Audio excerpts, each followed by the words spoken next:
Welcome. Please like and sub.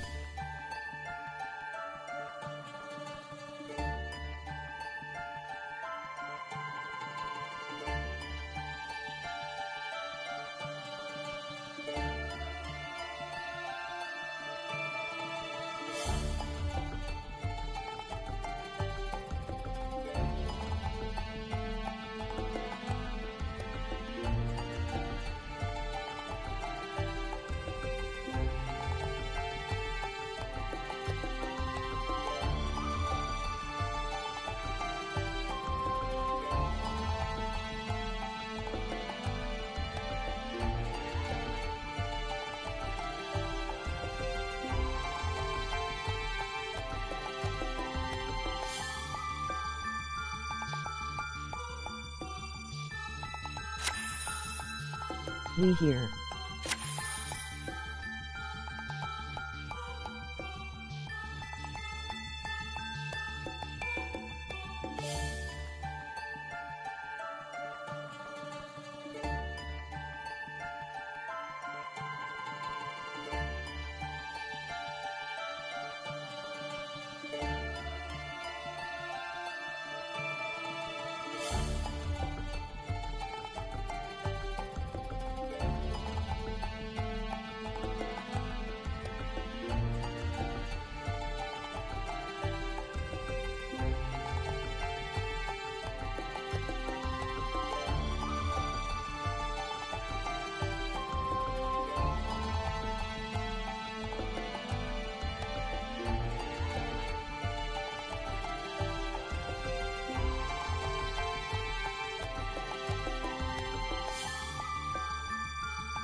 Okay, we here.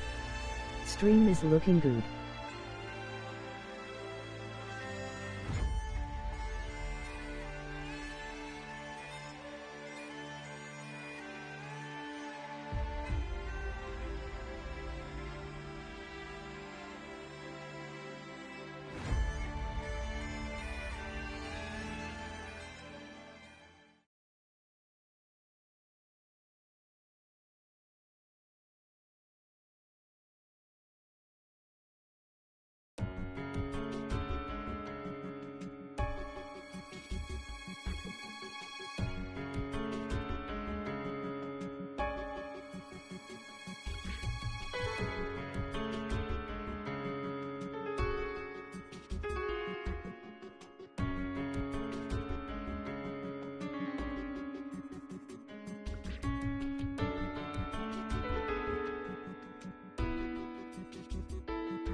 You are appreciated. Donations can be sent to URL.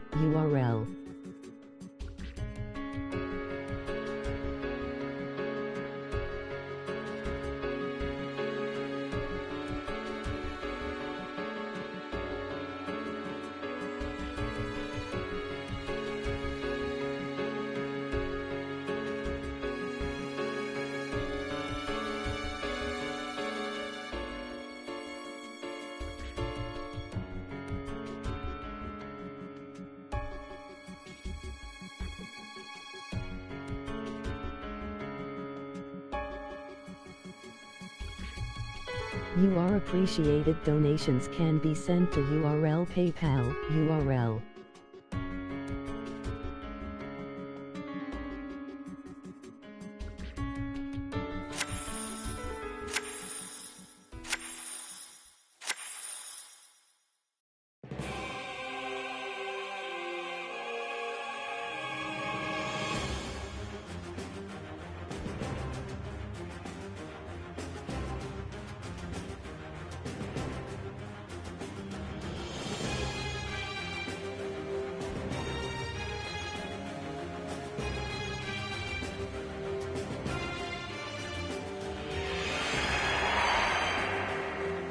Who will be today's stream sponsor?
$1000 min first stream sponsor. Let's effing go.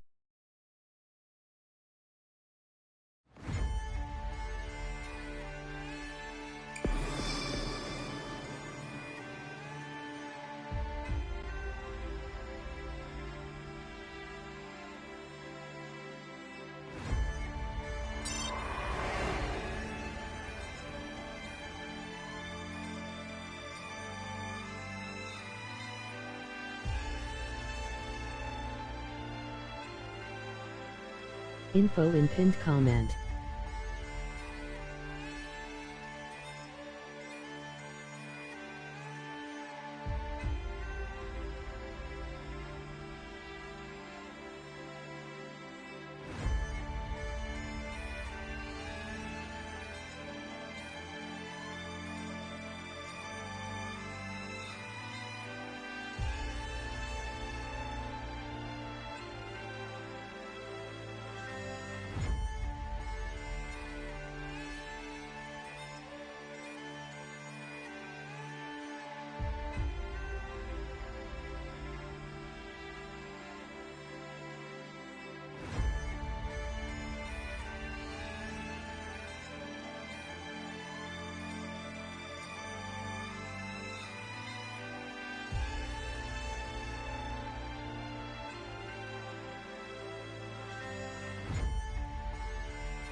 LFG. Please like and sub. Welcome.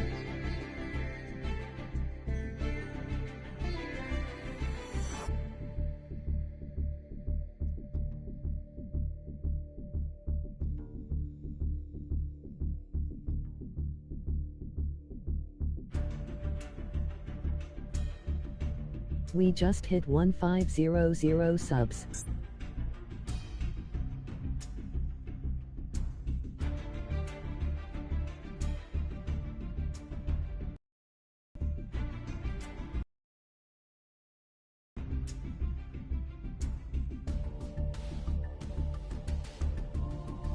Whoa, a good deal.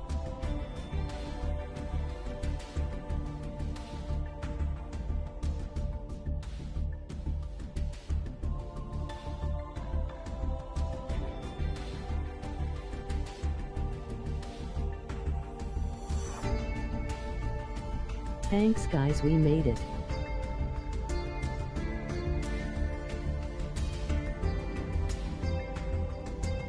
Next 2K.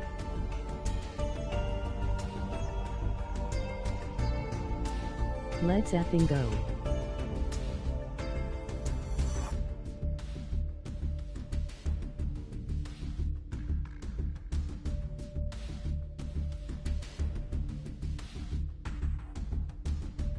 Sorry for not being here, I've had some shy going on in real life. Rob? Thanks and salute.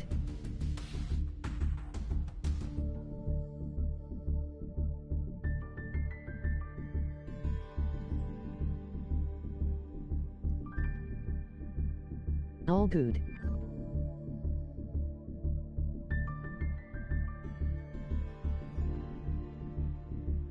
Hope you are well. My guy. Run up these W's. And it gets better.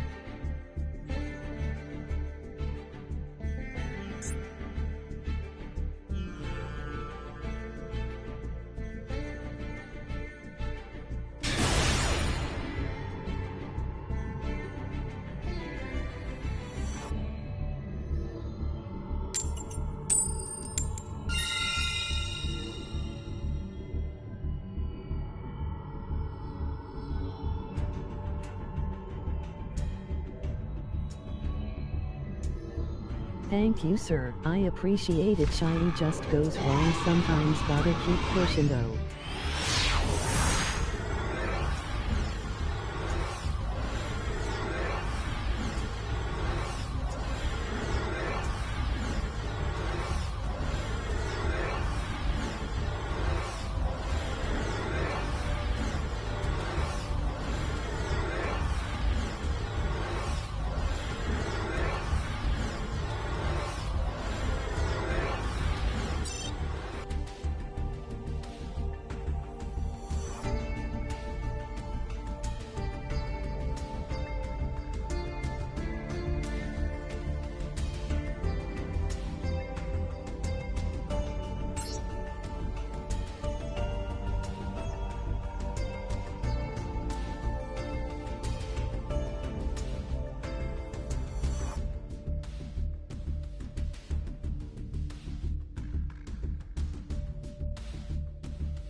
Sorry about that, I had to make sure.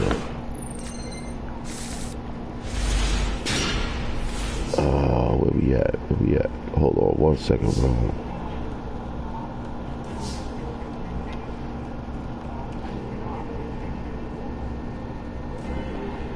We in this.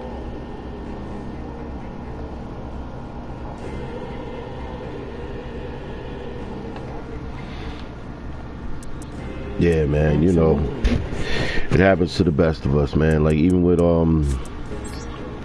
sometimes the way everything even look on the outside, man, some of us are going through it daily, bro, and we just manage to keep a tough exterior, you know, and hold it down on the outside. People don't even know what's going on the inside, you know, but sometimes that's the key to keeping your fortitude and keep yourself together, you know. Yeah, so far we good. So far we good, bro. You know, last couple of streams I was having some tech issues on the back end between the stream connection and YouTube. YouTube was acting real flaky over the weekend, so I got it figured out yesterday, got it fixed, so we should be good. We should be good for now. Let me see what that is. Because yesterday on Warframe, I did like about a 5-hour stream on Warframe just to test it out, and it worked good. It went straight through, you know. What was the issue with that?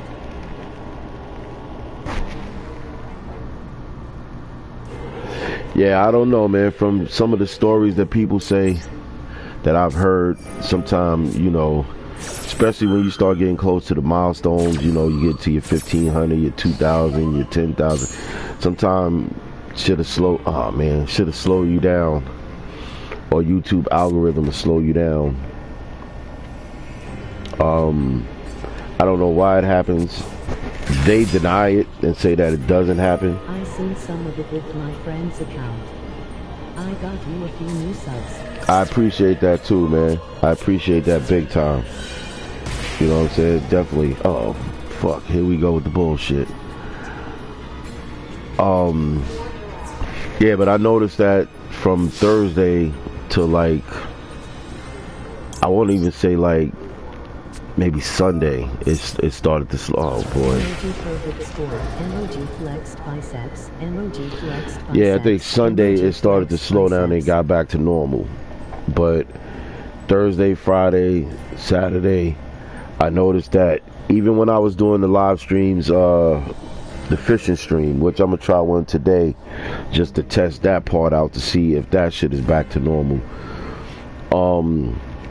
Even when I was testing out the fishing streams Thursday, I noticed that instead of it letting everybody jump in, and I see the number count go up and see everybody jumping in, it would go up, you'd see the numbers go up, and then it would just go to 0. And then it would see people come in, and then you see it go right back to 0. It was almost like the people were fighting to get in, but the algorithm was bumping them out. And then I had some of my people that I know personally that was like, yo, you know, I tried to comment on the stream and it wouldn't even let me comment to let you know that I was there. So I'm like, what the fuck? You know, and then like maybe an hour in, it let one person in. I think it was either E or Chaos, where it let them in. And then the Kentucky kid, this kid who follows me on the fishing streams out of Kentucky, I call him the Kentucky kid. They let him get through, but the majority of people couldn't get through. Yeah, see, that's the other thing that's happening. And I think that's why, if you notice, a lot of YouTubers are always saying to everybody, not only hit the like, hit the sub, but once you sub, make sure you always check the notification, because for some reason, and I've seen a lot of fucking harpies. Yeah, it's a wrap.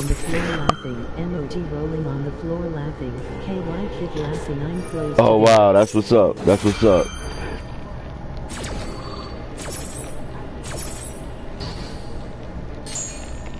Yeah, cause he's a kid, so I think he said he's like 11, but he's a kid, so I called him the Kentucky kid.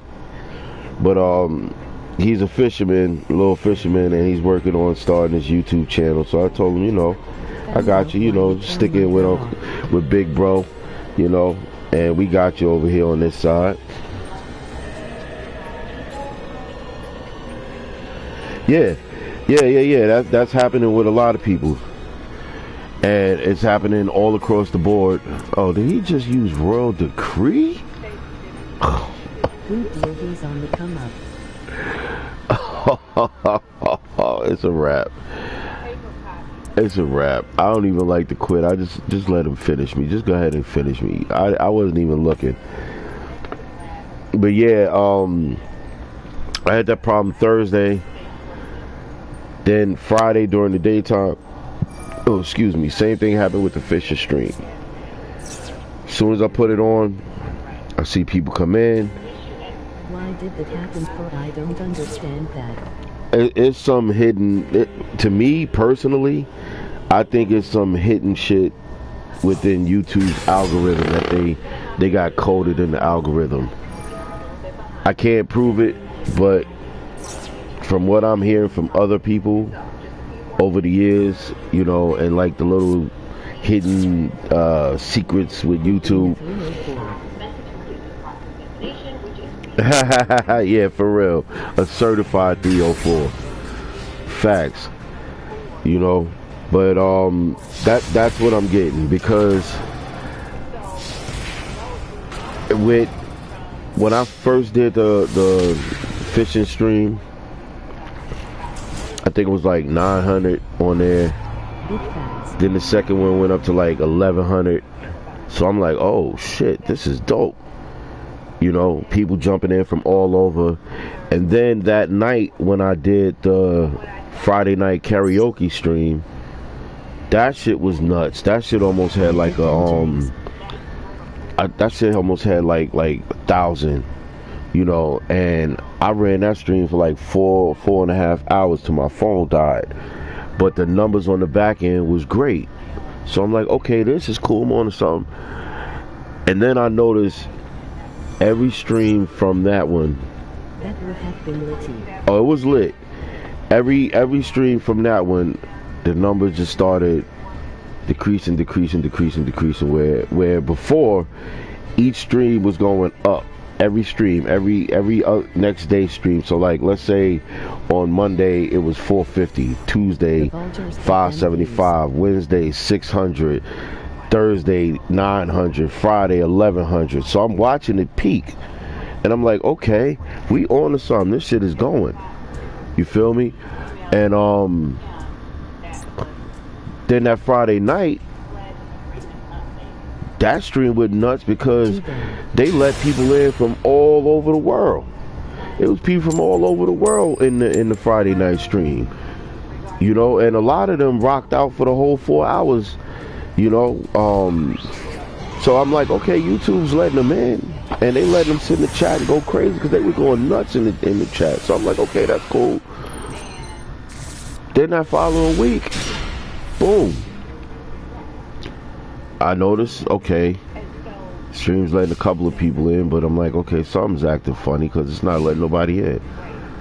Then I'm looking at the numbers, say where it peaked up, it started peaking down. So I'm like, what the fuck's going on? And then there was that 4-day stretch where nothing was coming through.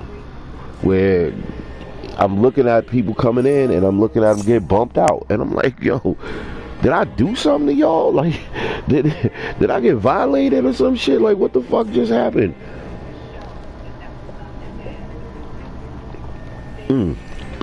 So I got my coffee. I'm trying to get my coffee kick in, man. Get buzzed up. But yeah, it wasn't until Sunday that we got back on track. So I'm wondering if between Thursday and Sunday, did I get bumped out the algorithm where I was in the algorithm?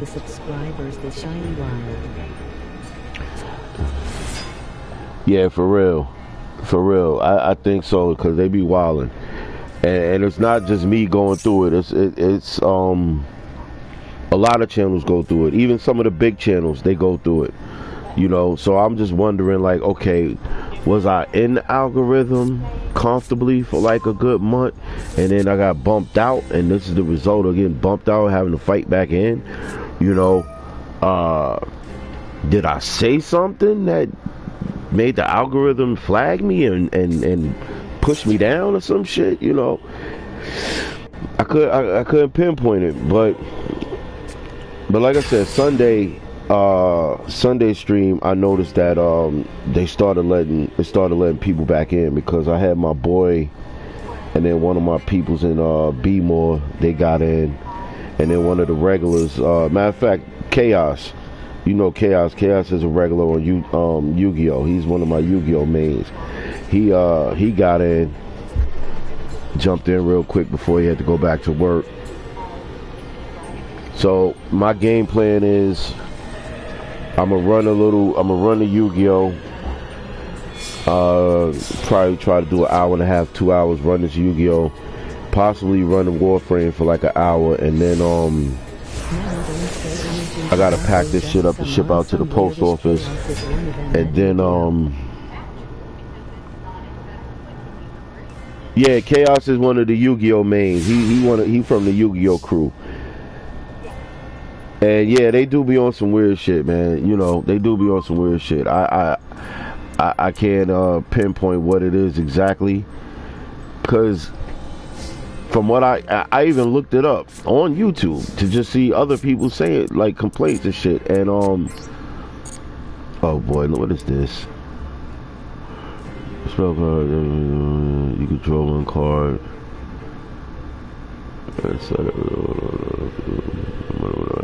All right, fuck them. But yeah,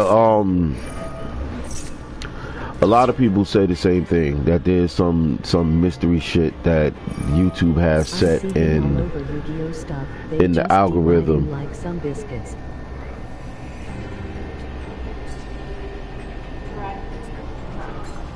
Yeah. It's definitely some mystery shit they got going on with YouTube algorithm. And see, the thing is, they smart, because the way they could play it off to get away with it, if there is something, and they can have total deniability, is to say, well, it's not us, it's encoded into the algorithm. So the computer, AI algorithm in the computer does it itself. It's not like it's one of us, or, you know, somebody behind the computer monitor. It's the algorithm. That's it's the computer. Name us because we don't even know when it. The computer is the algorithm. No, I got you. Going, and you're 100% right. You know, you're 100% right on that one. Yeah, I gotta keep an eye on these dark magicians. I cannot believe eBay just did this bullshit, yo. This was some real bullshit. That shiny said it.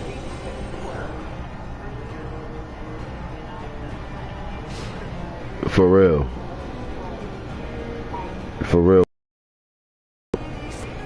What they did.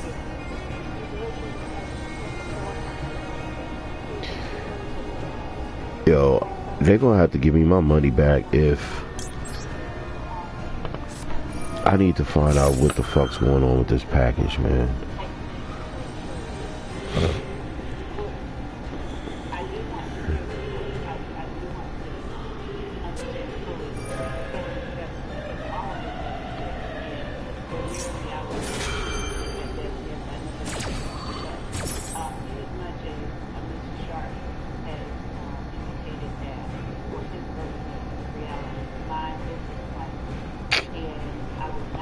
That is, hold on one second, yo.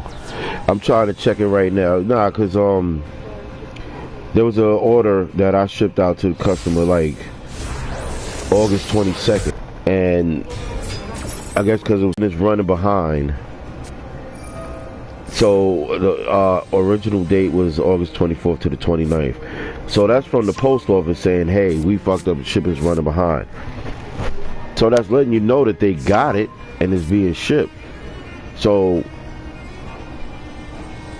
I sent all of that info to the customer to let them know, hey, I put in the updated tracking number, because they filed a claim saying they didn't receive it and they wanted a refund. And I'm like, I can't refund you if I already shipped it out. That was $50.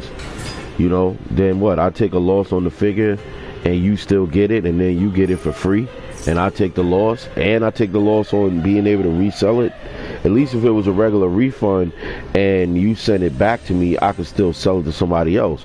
But if I ship it to you, you get it, you file a fucking claim, they rule in your favor, refund you the money, and you get the fucking figures, that means you just got the figures for free.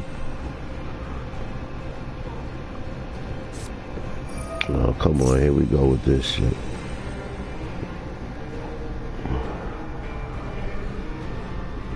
They just effing with you on BS that shiny yak backwards.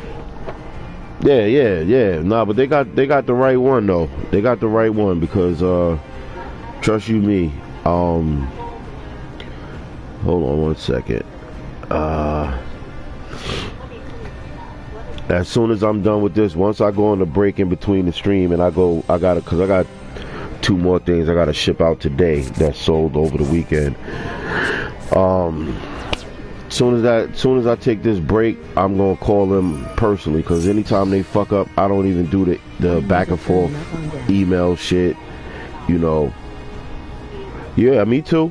I'm the best with it. Trust me, when it comes to that, I'm the best with it. So I don't even do this whole computer chat back and forth, you know. Nah, I need to speak to a human being, and I call them, and y'all gonna talk to me directly.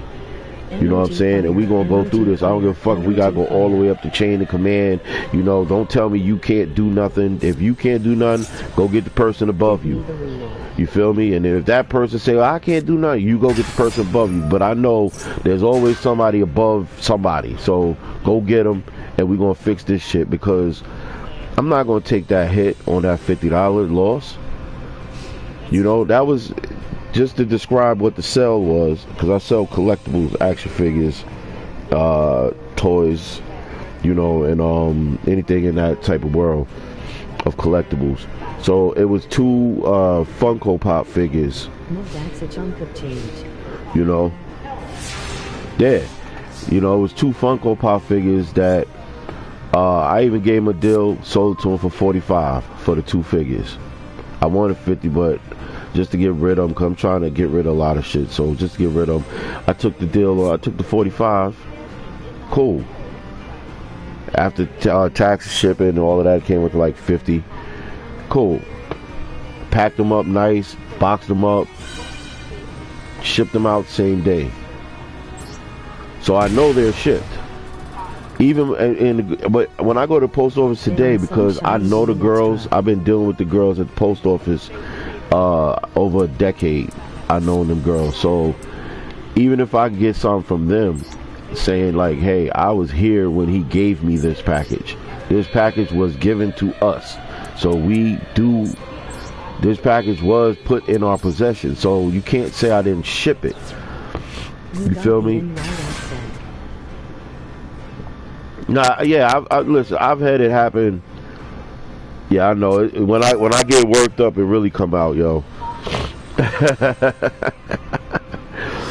When I'm chilling, I could kind of, but when I get worked up and I can't, you know, control the context of the way it's coming out my mouth, yeah, it's definitely gonna come out. It's gonna come out full speed.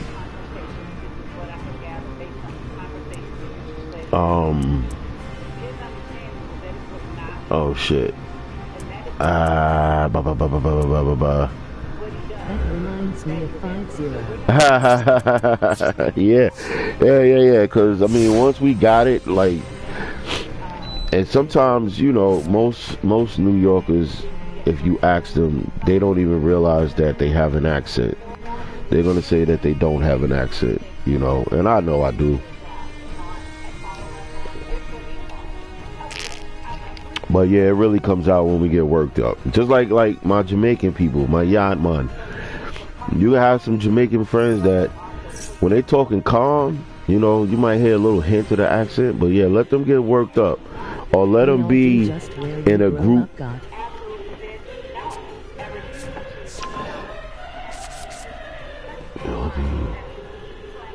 Yeah, yo, I'm telling you, like whenever my yard man is talking to each other and they like talking patois to each other, they start talking that fast shit.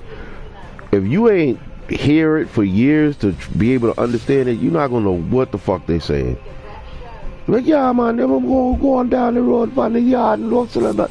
You be like, yo, what did he just say? Oh my God, how did they get lucky with these fucking cars? They just go in. Yeah, absolutely. Like, yo, I'm caught. Well, then they start, y'all bum, but y'all fussy, y'all go on the way. Go on that way. Go on. Get up on my yard. Oh my God. Optional start time tomorrow. Whatever. I ain't fucking with y'all. They break it off too, they get serious as that.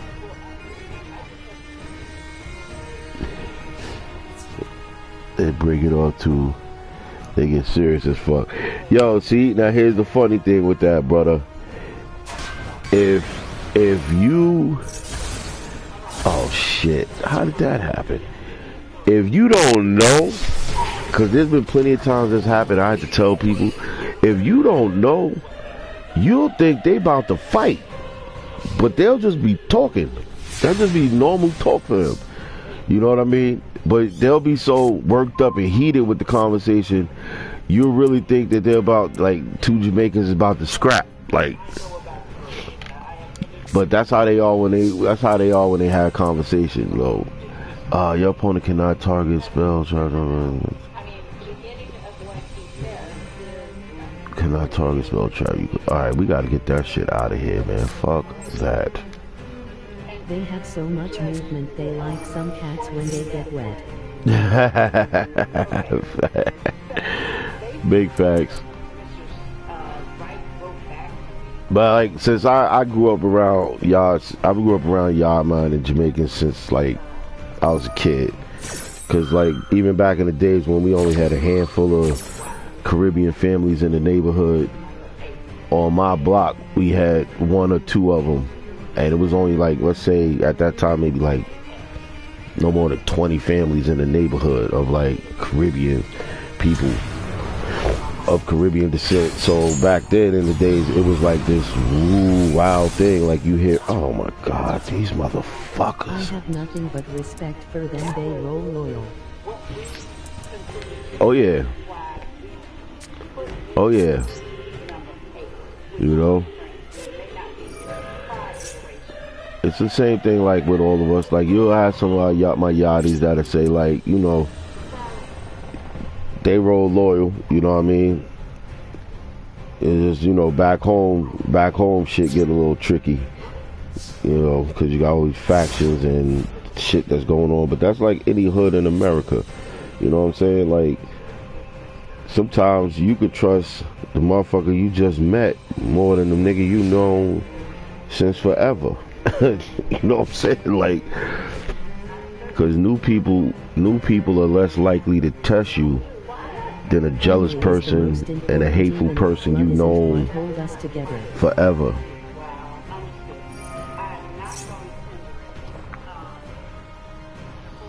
Facts. And family is not only what you're born with, but family is also what you create on your journey of life. You know what I mean? Because I got bros that are like my brothers that they not blood related, but I will put all my trust behind them before one of my scumbag ass relatives that I might have that I don't fuck with. And that's a fact. I got certain relatives, I tell them to their face, like matter of fact, they already know over the years, because we already established that line. You know what I'm saying? Like, nigga, you know I don't fuck with you. Like, I tell them straight up down, like, nigga, don't even, good to see you. How's Auntie? How's such? Hope you're. I'm glad to see you alive. Tell everybody I said hello.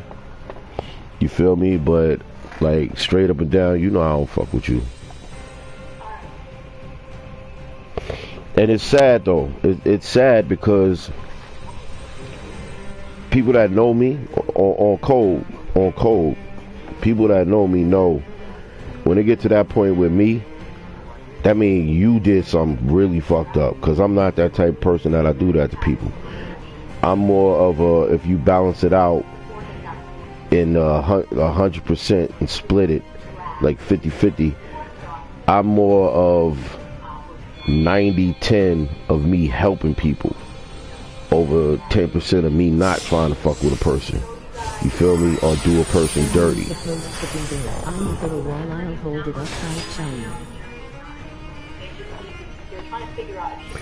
Yeah. Same here. That's why so many people know that they could come to me when they need something, or they come to me when they need, even if they don't need something, but they just need that reliable person that they know gonna be there, like go the distance with them. Everybody know. That's why I had to slow shit down, because everybody know, oh yeah, I can call him. He gonna come through and be straight edge, get the job done, and keep pushing. You know, but that shit get exhausted after a while. I appreciate that. You know. And that's the way I keep it with, you know, friends and family. But through your journey, you start to learn how to put things in perspective. You feel me? So certain things have to be put in perspective, where you give when you can without letting it kill you. You feel me? Because I got to a point of giving so much to people, that shit was almost killing me. I respect you for that. I appreciate that. I definitely appreciate that, Gold. I mean, I try to walk this journey. You know, we only got one shot at it. It's not like these video games where we got 3 lives and shit. We die, we come back, try it again. You know, we got one shot at this long-term journey. Whether it's a long-term journey or a short-term journey, we got one shot at it, and we gotta make it count. You know, and through mine, I just try to be solid on all aspects. You know what I'm saying? I just try to be solid and be on code on all aspects, bro. You know. God with us, and we try to get good with him. The life gets easier. Oh yeah. See, but it's funny you mention that, because that's another part of my journey that I am constantly having to not say go back and forth with people, but put certain people in check with when we go in that direction. You know what I mean? Because what I started realizing, see, I did my time in the church and religion growing up. I did like 15 years. So I did my bid. You feel me? Before I got out, could escape and start traveling my own path. Damn, got me. Damn it, man.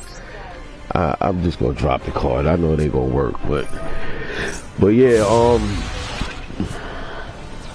especially now in modern society, right now, you got so many people who, when you look at like social media, Facebook, Instagram, all this shit, you got so many people that do the God posts and the talk with God and all of this, and God, and you know.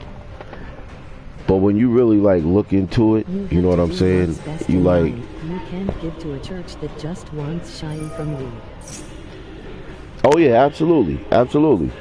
And also, you have to look at it 4-dimensionally. You know what I mean? If you're going to be on God dimension and God time, God dimension is not 2-dimensional.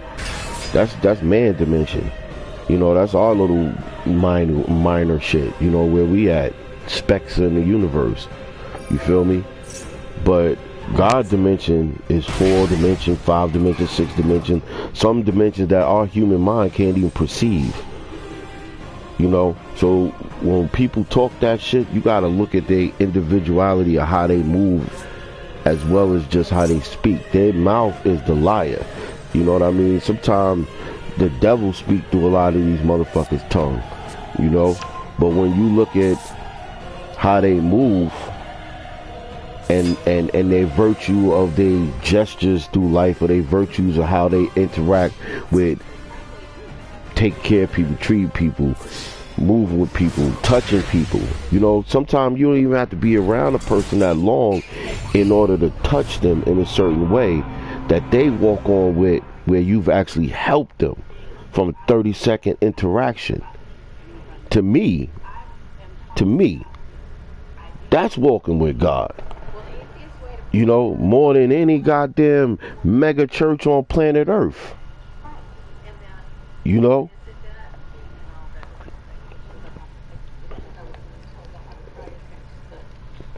Understanding and paying attention to the wickedness in man is being God-like. You feel me? Like, you could put me in any church in America and give me 5 minutes in that motherfucker, I'll be done broke that whole shit down to tell you if it's righteous or if it's wicked and it's been compromised. And once I realize it's wicked and been compromised, you supposed to do as, if you believe in the word tells you, or if you believe in the Quran, you believe in the Torah, the Talmud. Once you see a religious institution or a religious space has been compromised and is wicked, you're supposed to walk the fuck away from it. With me, I want everyone to feel they know how to look at.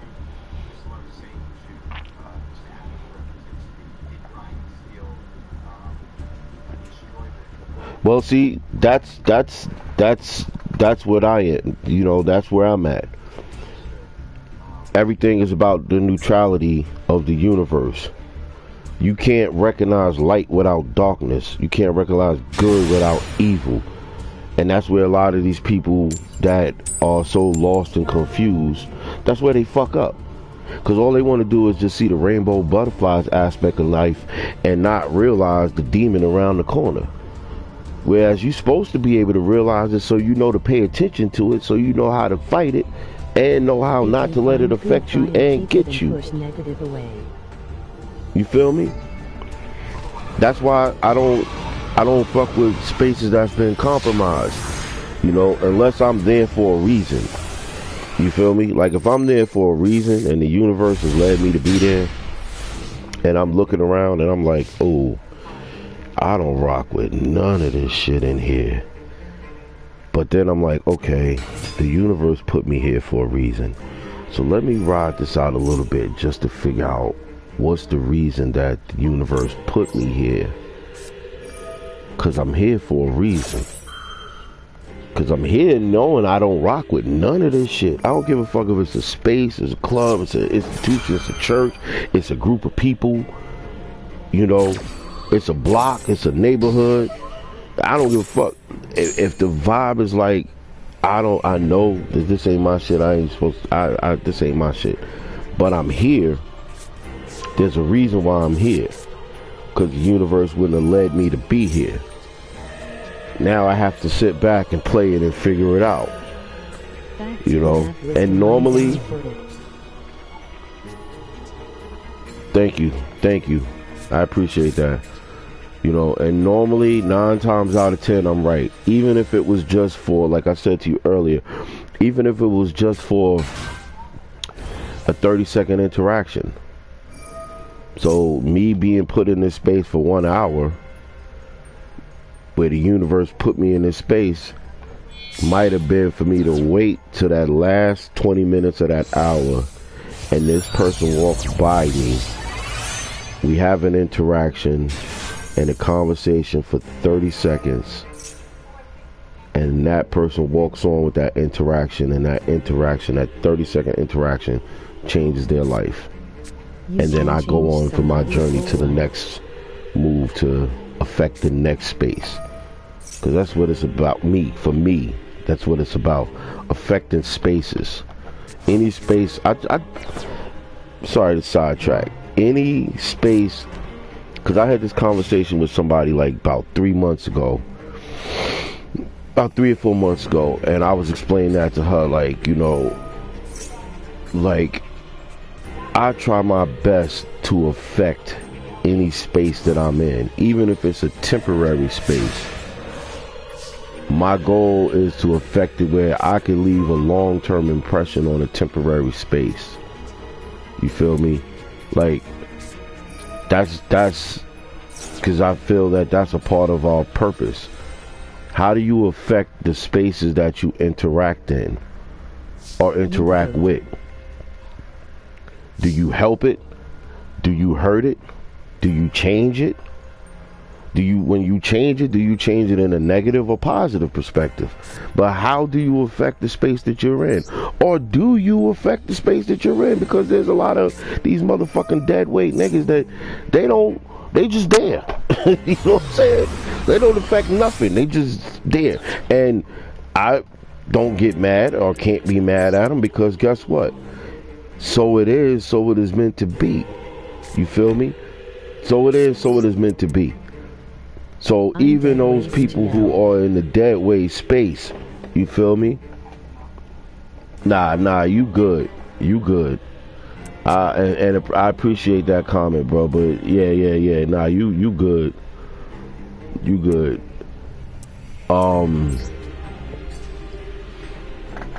But it's meant to be in certain aspects. You know what I mean? It's just meant to be. You know. That's how things get balanced out, you know? How do we balance things? You know? She's sideways sometimes. But you see where you have your advantage, Rob? Where you got your advantage is that from the beginning of when you jumped in here, first thing you said, you know, shit been a little rocky. So that means you see it. So you already got an advantage, because if you see it, then you know that it's there, and then by knowing it's there, you know I can figure out a way to deal with it. And then figuring out a way to deal with it, you like, yo, I can slide through this and get through and get on the other side of this. You feel me? So just knowing shit gets sideways sometimes, or just knowing that there's going to be fucked up situations, or even seeing it like, damn, I'm in a fucked up moment right now. Long as you recognize it, that's the first step to having your advantage. That's the first step of getting through it, by recognizing it. So as long as you recognize it, you're good. See, the ones I worry about is the motherfuckers who could have shit on their face. You feel me? Bro, they can have shit on their face. Because I got people I got love for, I swear to God, love them to death. But this is them. This is them. They can have shit on their face. I could smell it. I'd be like, yo, Rob, yo, you smell that shit? You'd be like, yeah, yo, I smell it. Because that shit's on their face. I'd be like, oh, the word, it is on their face. Now we tell them, yo, bro, yo, bro, you got shit on your face. They be like, nah, yo, that's you. Y'all tripping. I ain't got no shit on my face. Like, dude, your whole face is covered in shit. And they like, nah. I'm like, yo, you don't smell it? I smell that, but that's from a crowd around the corner, because when I was walking by around the corner, there was a pile of dog shit, and it smelled like that. But it's not shit on my face. And they'll go on for a long time with the shit on their face and not figure it out for months, even if you trying to fucking help them. And then, look, they got shit on their face. So now, what happens? Remember what I told you earlier about affecting a space? In a positive or negative. Now they go and affect it in a negative way, because now, guess what? Everywhere they go, they smudging shit everywhere they go. I know this is crazy analogy to use, but sometimes my brain work like that, excuse me. But yeah, now they smudging shit everywhere they go. They come over to your crib, yo, Rob, what's good? You open the door, you like, oh, fuck. You notice they still got that shit on their face from 3 weeks ago that you tried to tell them about. right? That they didn't listen. So now, because you got love for them, you welcome them in. Come on in, bro. Yo, have a seat, man. But sit next to the window over there, because you don't smell it, but nigga, you got shit on your face. Nah, yo, I ain't got shit on my face, yo. You tripping, yo. You just be like saying shit. All right, my nigga. All right, what's up, yo? Come on, have a seat, chill. Shower for you, are cute. You feel me? Now, what happens? They smudge the shit on your couch. Now they added some of, which is really the equivalent of, now watch the analogy. The equivalent of that is they come with their fucking problems that are not your problems, because you tried to help them with the problem 3 weeks ago when you told them they got shit on their face, which was you trying to help them with the problem. Now 3 weeks later they come back with the same fucking problem. You trying to help them as a loved one or somebody you care about, right? And now they leave not learning shit, anything, which means they still got the shit on their face, right? But what happens? Remember I told you they leave that little shit smudge on your couch? That shit smudge is them leaving some of their problems with you, to where now you done heard their problems all day, or their problems start to become your problem because they pulled you into it, or they've exhausted you so much because you done sat there and listened to a motherfucker who you tried to help 3 weeks ago with their problem, listen to their problem, to now where you exhausted, where you like, damn, I feel like something wrong, like something happened to you and it ain't even your problem, because they smudged shit in your house and left. And they go to the next place, smudge some shit over there. That's the type of shit that these people are doing. You feel me? Yes. For some people, if need be, I recommend that, you know. I recommend that if need be. For each individual is different, you know. Each individual's purpose is different. But for some, I recommend that, because that might be what the universe is leading you to do, to say, hey, you got no choice but to remove yourself from this environment and situation, whether it's friends, family, community, environment, anything that's holding you from transforming and evolving into your highest state of yourself, the top level, you know, Super Saiyan level 4, then yeah, you have to do it, because the universe is giving you all the signs, you know. For some, it might be your fight is to overcome internally from where you're at. You feel me?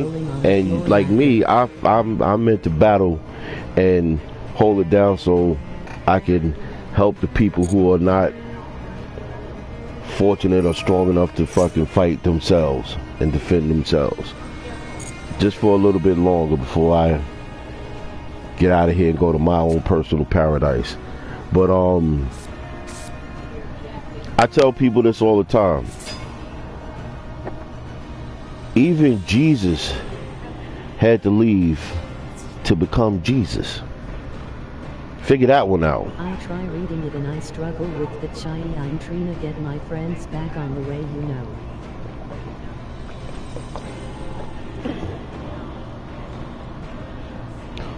Yeah, you can, if they meant to be, just like love. Just like love, you know. You know how they had that saying with love, if something loves you, set it free. If it loves you, to come back to you, or it'll always be there for you. Same thing like with love, with the friend. Keep it moving. If the universe is meant to be, and they meant to be there for the long journey, then they will be there for the long journey. But like I said to you, man, if you look at it, even Jesus, you feel me? Even Jesus had to leave that to become Jesus.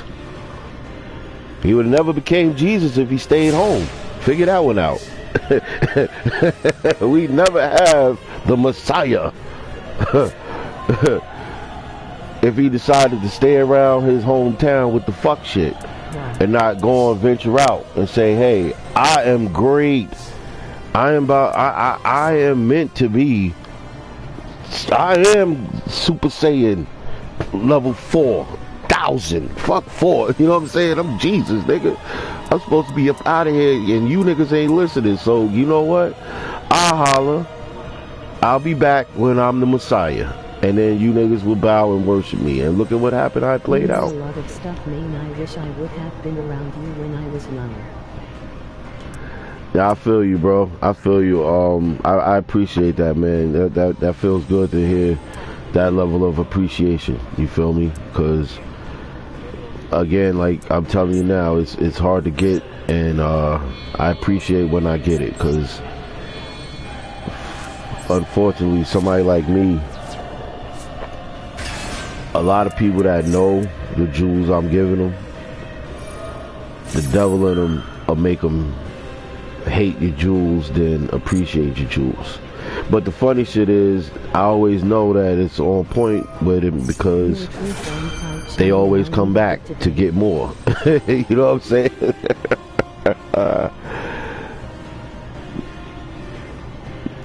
Yeah, thank you, man. I appreciate it. You know, we rock out. Hey, listen, man. If you rock out, stick around. Stick around. That's all I'm gonna tell you, man.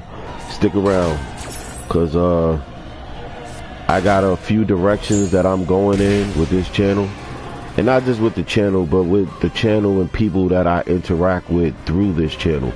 Because, you know,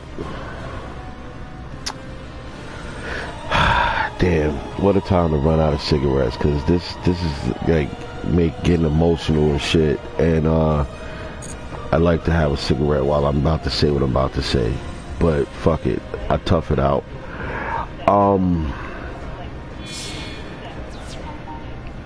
Like being around and you have people, some that appreciate your message, but a lot of people who are brainwashed, mind fucked, lost, and it's more them than us. It's so much more than us, man. Trust me. So I had a couple of my close people that have been telling me, bro, like, yo, you know what? You have a way of interacting with people. Like, they've watched me. There's people I've known over a decade, even down to people that I met within the last year that just seen certain things. It's like, yo, the way you can affect the room of people and make people feel good, you know, or help people, you know, you need to take it to a broader spectrum. You feel me? And that's when I'm like, I come back to my platform, I'm like, you know what?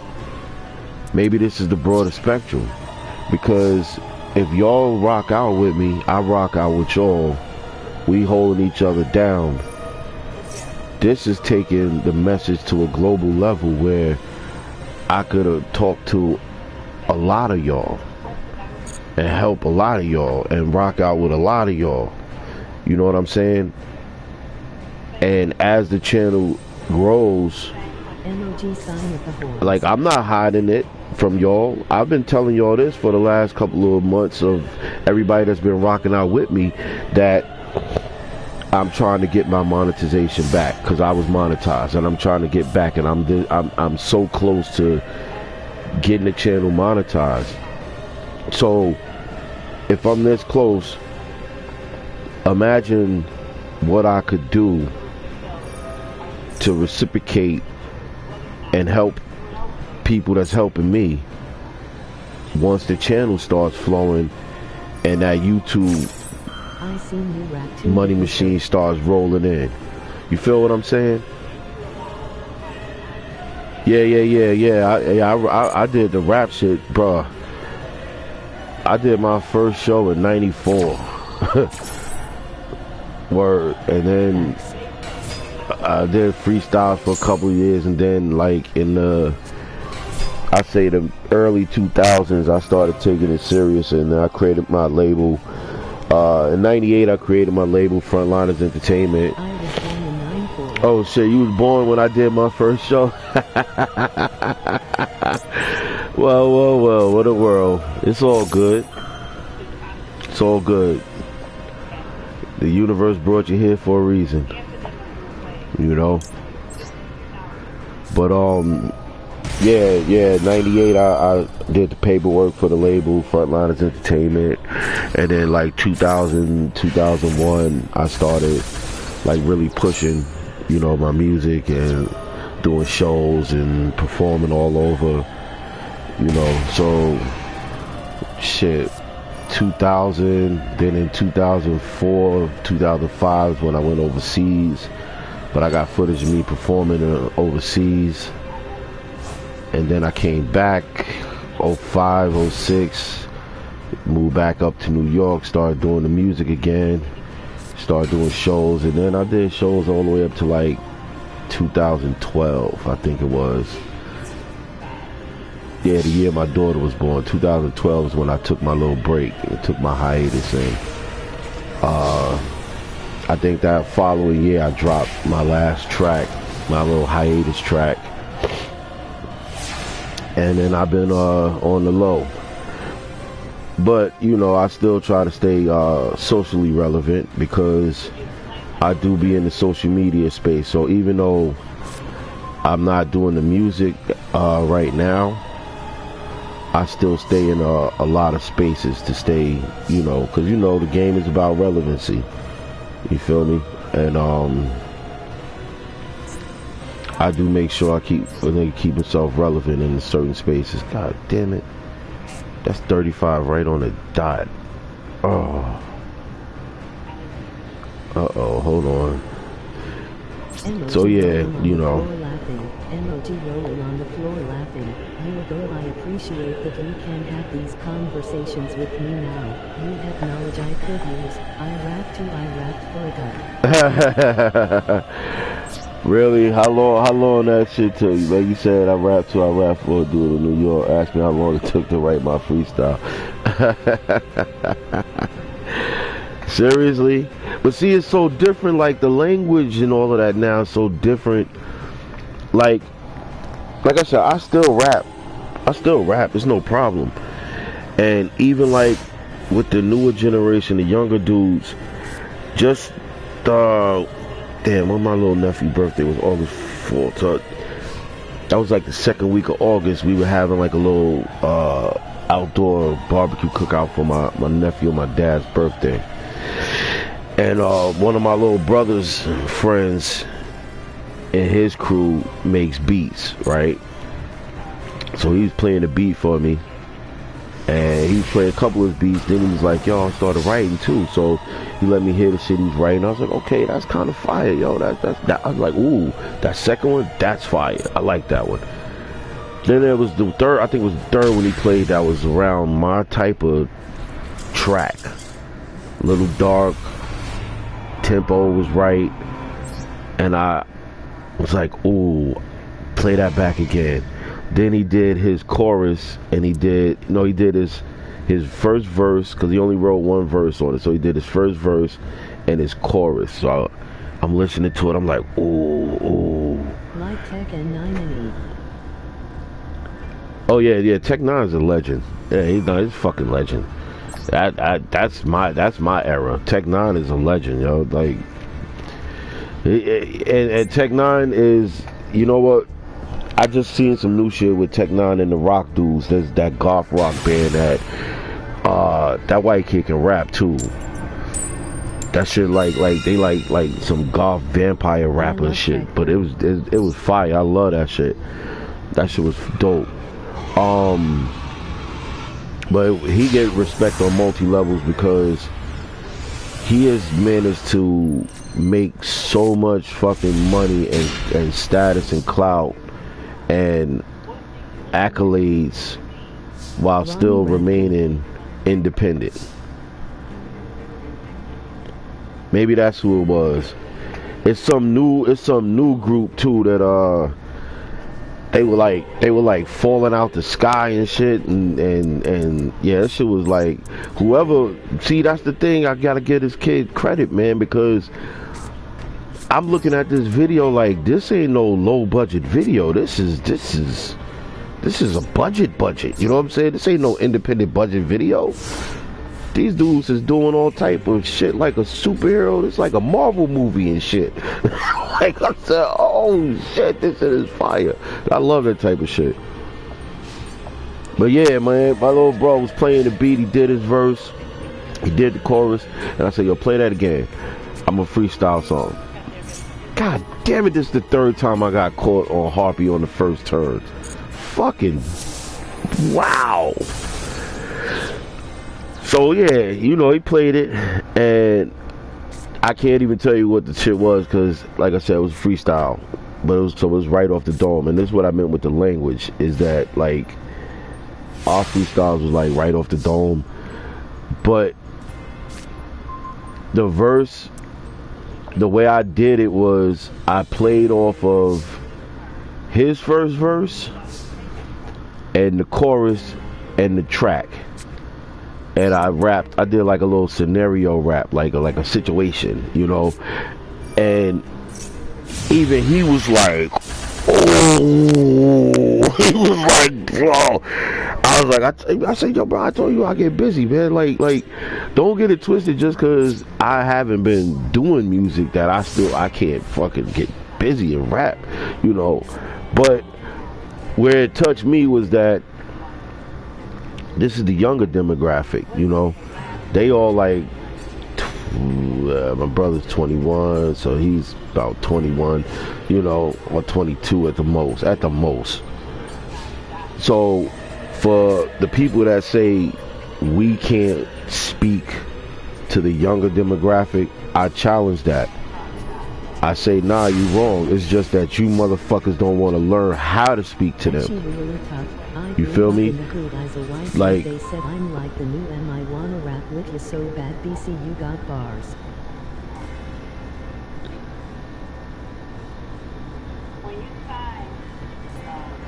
yeah, I appreciate that. I definitely appreciate that. You know what's funny? The Kentucky kid I told you, that's a fisherman. He's also a little white dude. He's young though. He like I told you, 11. But he checks in with me every time I'm doing the fishing stream. He's always asking a bunch of cool questions. And I think he only got like 4 or 14 subscribers on his channel. But it just, I have a history of working with the youth, yo. Regardless of what my journey is taking me, the universe always brings me full circle. And it feels good to actually say this, because usually I don't get to say this much and talk about this, because I don't like talking too much about myself and sound like self-gratifying bullshit.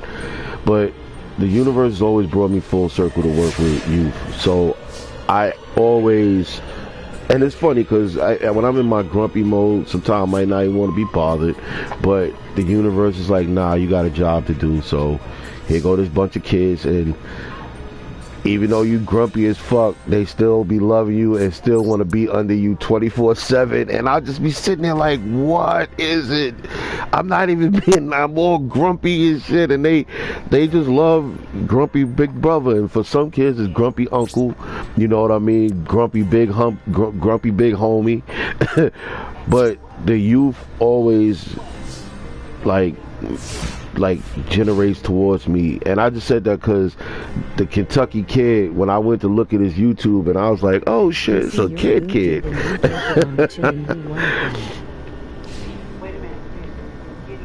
Thank you, man.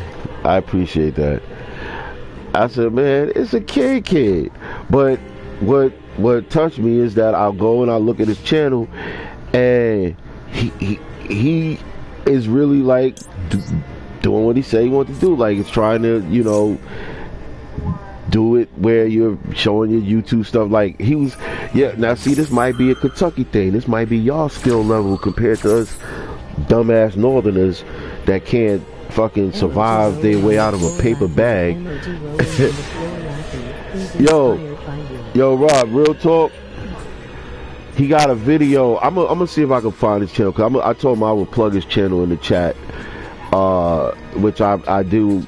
I plan on keeping my word, because I did plug his channel in a couple of chats. But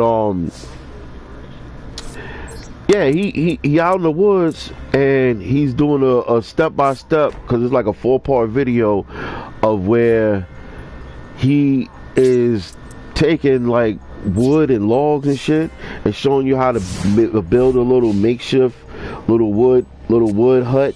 So when you out fishing and you in the woods, you need a wood hut and shit to be able to. And I was just like, yo, for an 11-year-old kid, that is so cool, because you out there in the fucking woods by yourself, just you and the camera. You know what I'm saying? Like, to me, being somebody who parents, you know, my mom, you know, parents from the South, so my mom taught me how to survive in the woods, which was different than the motherfuckers growing up around me, which I'm thankful I got those type of skills where I'm not fearful of being out there and I'm not fearful of nature and shit like that. But man, you take some of these 11-year-old motherfuckers from the city and bring them out there in the woods with that kid, they would fold. They would fold. They would not know how to maintain themselves. They would just die. You know what I'm saying? And little Kentucky, young Kentucky Rob, the Kentucky kid, he'd be like, don't worry, I'll save you. I'll show you how to come on and be in my little wood hut while I go out and catch some fish for you. You know what I'm saying? Like, it's such a difference. But that really touched me, that this kid is really out, you know, doing it. Then he was telling me, he's like, yo, you know, I know how to shoot rifles. My grandpa taught me how to shoot rifles. I got an AR. I'm like, oh shit, this kid. He's like, yeah, you know. I'm like, wow. Some things a person in a different space might take for granted might be something a person in my space might appreciate and admire. Because me, I personally admire that. You know how to survive. If this world goes in the direction it's going in, where it goes to shit, and it's fight or flight or survival time, guess what? This kid will be able to lead a whole group of people to survive. It really needs to be taught in case you in a fuck up situation. Yeah. I agree. I definitely agree. And but see, that's the difference. That's the difference. Cause you know, like they said, city slickers. You take one of these people up here, these little fuckers barely know how to use a goddamn. You want to know something crazy? No, it's all right. You good. It let you. Fuck it. If it let you go through, it let you go through. That's beautiful. Let YouTube algorithm get adjusted to my people and how we talk, and then maybe they'll leave me alone. But you want to know something funny? These little fuckers up here. You see how he's out in the woods and he building a wood hut and knowing how to fish and knowing how to go out there and live off of nature and catching big ass fish, salmons and all type of, it was some crazy shit he caught, and I was like, wow, that's pretty cool. Mind you, we still talking about an 11-year-old kid. These little fuckers up here in North, like New York, tri-state area, they barely know how to use cash. Let that sink in before you respond. What I just said. They barely know how to use cash. So I know they don't know how to survive. Because think about what I just said. I'm going to let that sink for a second. They barely know how to use cash. Think about that. Because think about what happens. Think about what happens. We have a cyber attack. We have a EMP surge. Fuck it. We have a solar flare. Something natural. Natural disaster. Huge solar flare. Like what happened 4 or 5 years ago. And what happened this year. But they didn't tell us about it. See, there was one this year that the government and the media kept from the general public. They mentioned it because they had to play by the rules, so they mentioned it and said, "Hey, if your equipment acts funny, this happened the other day," so they could say we mentioned it, but they didn't make it where it was a mass event like it needed to be, on a global scale where everybody needs to know this is why everything is acting crazy, because it's huge, one of the hugest solar flares we've had in a long time. I gotta look it up to see the actual statistics on it, but they lied huge to us about everything.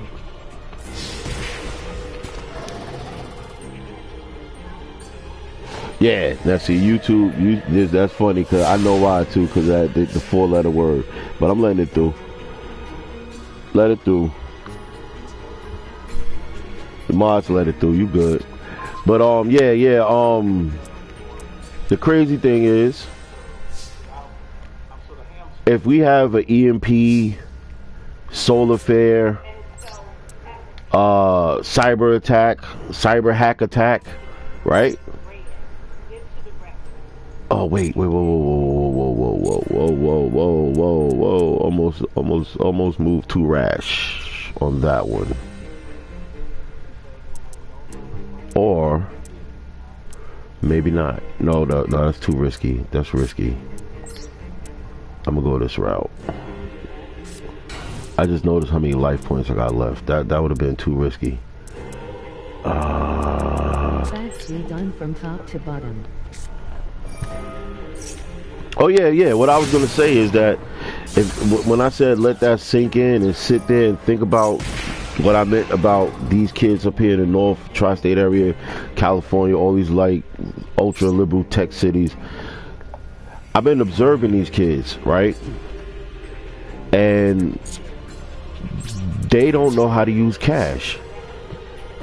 Meaning, like, they've been conditioned and trained to tap systems, like, oh, I just tap my card, oh, I just tap my phone, oh, I just bump phones with your phone and make a payment, oh, I just wave my hand and fucking make a payment, you know, that if it come time where there's no digital, yeah, they're wild.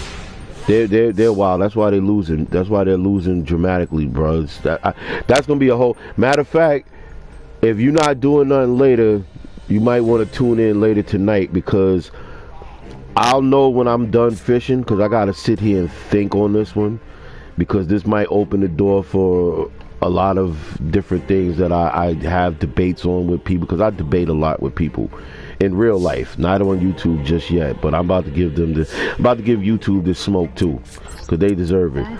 But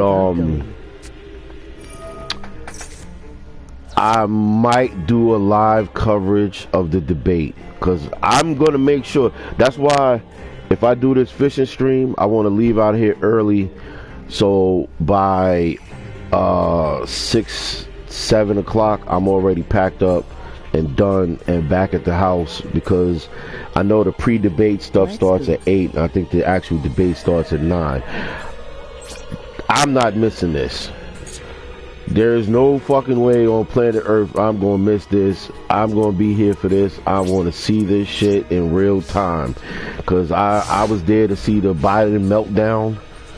And the funny shit is, I told everybody about that shit before it happened, that it was gonna fucking happen. I told them. But see, because of where I'm at, predominantly liberal New York, and overly insanely to the point where the shit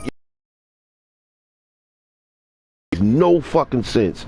And then the people who trying to make it make sense to tell you, y'all want to stone them and burn them at the fucking cross, like myself. You see what I'm saying?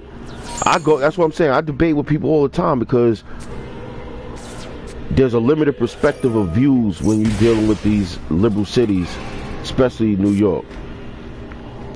They're programmed. It's like the Minions. The fucking their hive-minded mentality. It's scary. It's scary. If you want to compare it to something, compare it to realistically, hive mind mentality, which is a proponent from bees and the beehives.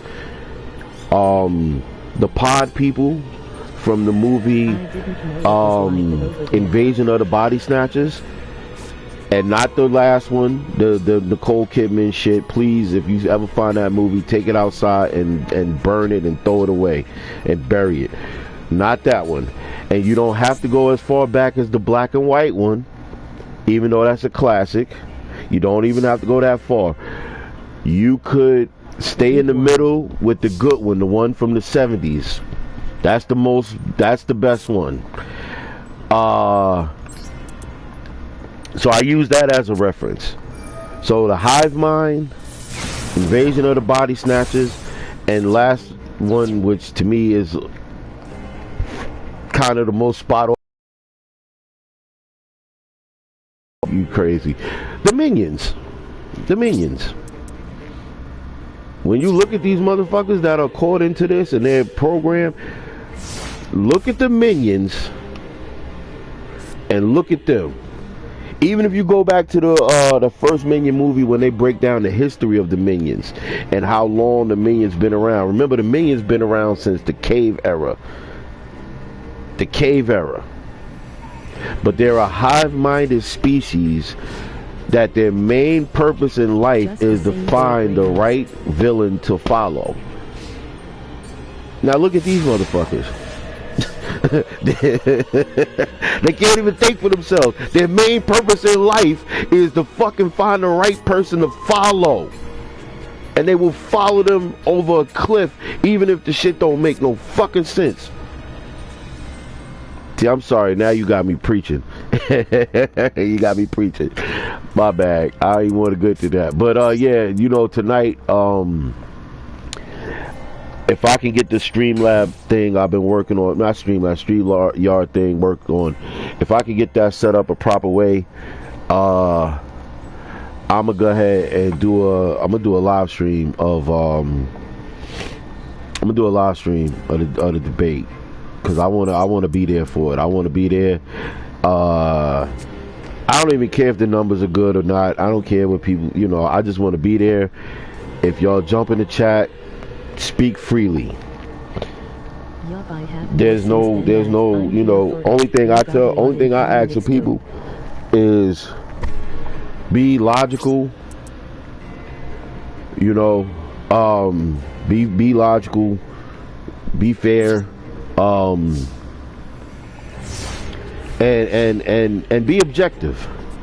You know, be objective, because that's the only way you can get to becoming a part of a free mind society, is to be objective of everything that they put in front of you. Because regardless of what side a person chooses and how much it makes sense to us or don't make sense to us, one thing we all have in common, even though these idiots on the other, I ain't gonna say the other side, but these idiots don't realize it, or they know, but they so scared to admit it, because they know if they admit it, then it seems like you're agreeing with an opposing side. When, oh God, oh my God, God forbid I do that, oh my God, you know. But one thing we do know is that it's them versus us. It's the government. It's our governments on both sides, blue and red, and in between. All of them up there don't give a fuck about us down here, no matter what side you on. And once we fucking come to that conclusion, then we can come to an understanding and become stronger as a fucking people, and not a race people, not a color people, not a religious denomination people, a people. Like it says in the fucking Constitution, we the people. Once we realize that, we could put all differences aside. You know how many times I done had these debates with these programmed, brainless, spineless motherfuckers that they don't even want to give you the credit to say, let's be respectful enough to say we agree to disagree. But we could just still walk away with a space where we both learn something from each other. Now, I don't want to learn what you're telling me, because it's evil, they're evil, and they're all bad. Because they told me they're bad, so I'm bad. I said, you can't. I'm sorry, my bad. My bad. I'm preaching. I didn't even get to see yeah, about more since I'm here for it. We got a comment. Yeah, we definitely got a lot in common. We're in space. Yeah. Absolutely. Listen, I will tell you like no other. You know what I mean? And I caught a lot of flack. I've caught a lot of shit over the years. I've had family, you know, alienate me or not fuck with me over political affiliations, which I thought was the dumbest shit ever. Because any other thing over the years, you could be anything. And they're trained, think about this, watch how this works. They're trained not to shun and ridicule you, no matter what you come out and say you are or want to be.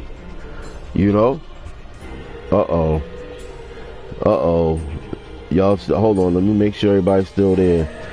Yo, see, that's why, as soon as I start preaching, I just noticed the stream got a little choppy. It started lagging. Yo, YouTube is funny. Yo, that is funny.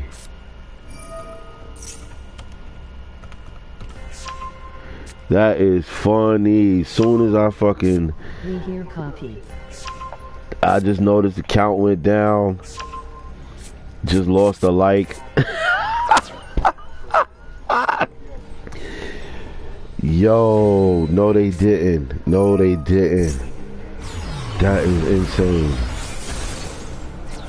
is insane. It's not gonna stop me though. I'ma still talk my shit, but yeah, you know, They on weird shit if you have an opinion about you.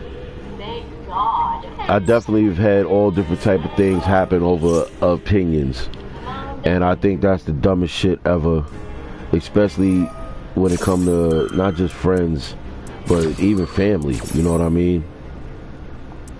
Because the way this world is set up and the way they got them trained and programmed, right? Watch this one. I could come out and be anything except for a opinion that they that the machine, will call it, doesn't approve of.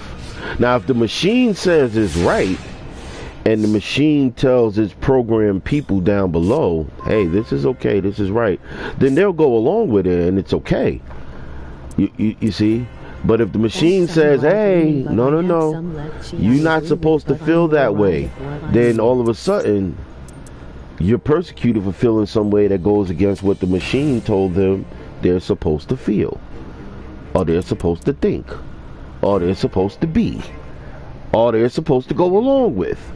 You know, like I could come out and be like to friends and family, I'm coming out as a green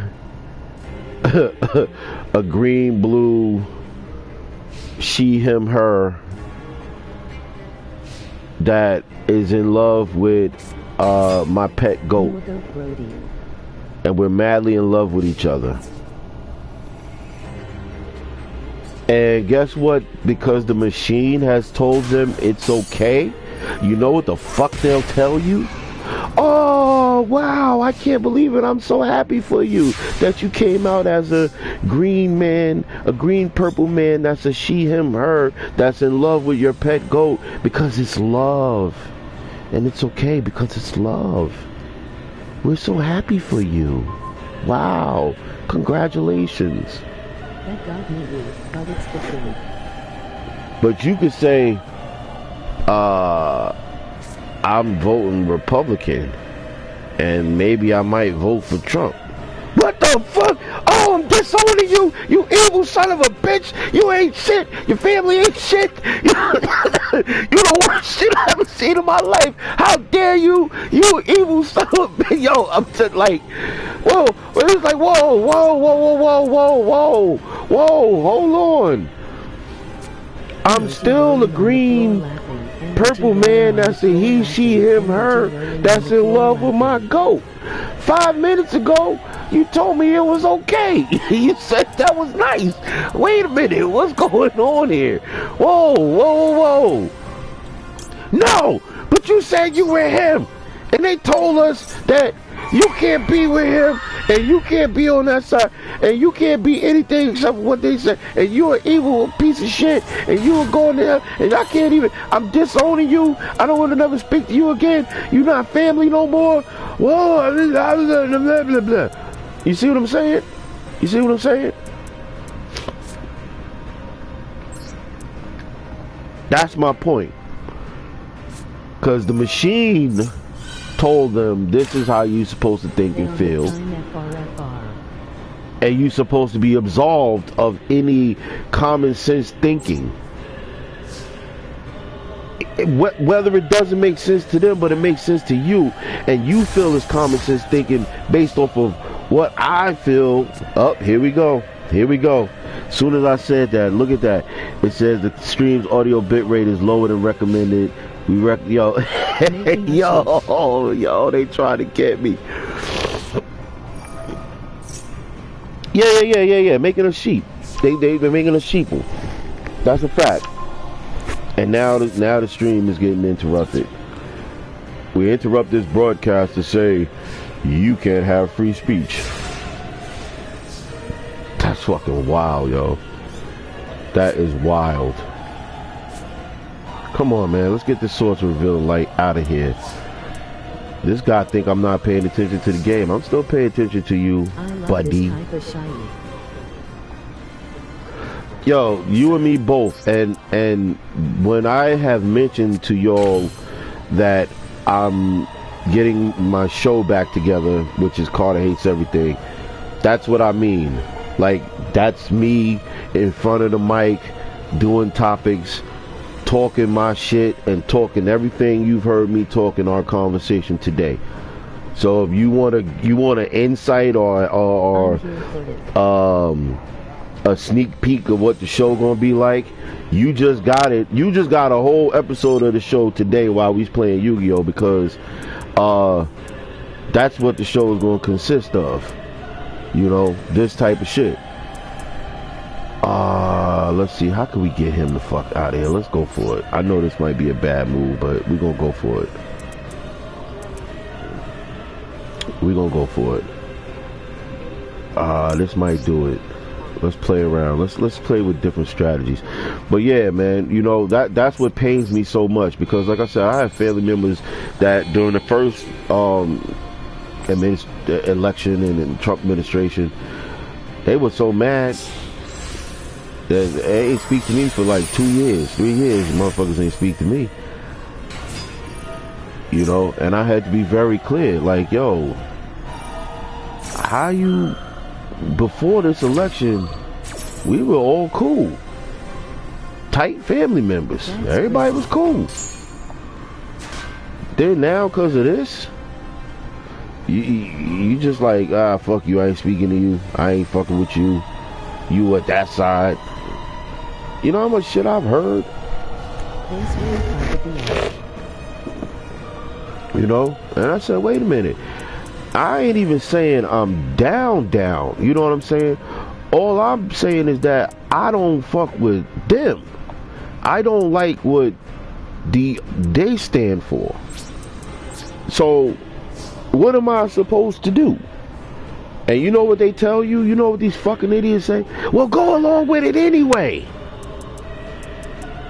Huh? I say, y'all don't think that that's a part of the problem? Facts, we just need to be better and clear out the bad people. Oh no, I ain't gonna get rid of that. I swear to God, yo, like, I swear, like, and I've had to have this conversation, which I really want this to be a show topic. I've just got to pull in the right handful of people, because I want to have panelists on my shit too. And I'm not going to do like some YouTubers do, where it's only going to be people that's pro my point. I want to bring some of the people who I have these heated debates with. I've invited people to come on the panel. Like, yo, Just matter, just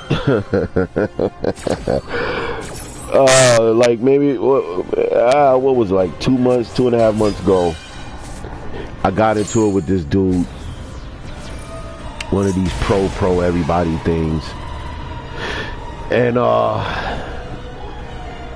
had to cook this dude, and I told him before it happened, like, dude, I will cook you in a debate. I will totally destroy you, because the little points that you're trying to make right now ain't making no sense. And it's the same exact talking points that everybody uses, so that means I could pinpoint where your talking points are coming from. I said, how about you give me a point or fact or a rebuttal in this discussion that doesn't have the same 5 talking points that everybody else has. Do me that favor. He couldn't do it. Then he started getting heated, right? Because this is usually the tactic when they'll try, because they always have this elitist mentality that they're so much smarter than you because of who they chose or what they're choosing, because sometimes they get a false sense of empowerment because they have the crowd of the majority of the hive thinking the same thing, which makes them feel like they're stronger because they're all thinking the same thing, which they really don't let them realize that they're actually weaker because they're not thinking for themselves. So first that comes. Second will be they'll start getting a little hostile because they can't beat you in a discussion, so they start getting worked up. Then they start hitting you with the talking points, the same talking points, all the CNN talking points and MSNBC talking points and all of the fucking controlled talking points. And then if that don't work, then come the insults, where now they feel they gotta insult you. You know, so this kid, he started working on all cylinders, every piece. None of that shit's working. Because I'm backing him down on everything he's saying. Right? Okay. Oh, he gave up. Surrendered. That's what I'm talking about. Nice. Shit, we got so deep in the conversation, right? Almost forgot about the game. Nah, I'm still watching. I'm determined I wasn't gonna lose that one. Hold on 1 second, y'all. Give me 1 second. I just need to run downstairs and grab something and run to the laboratory. Here we go with the stream issues. Here we go. Here we go. What is going on? Why is it all of a sudden now everything's freezing? Yo, that's so crazy. That is so weird.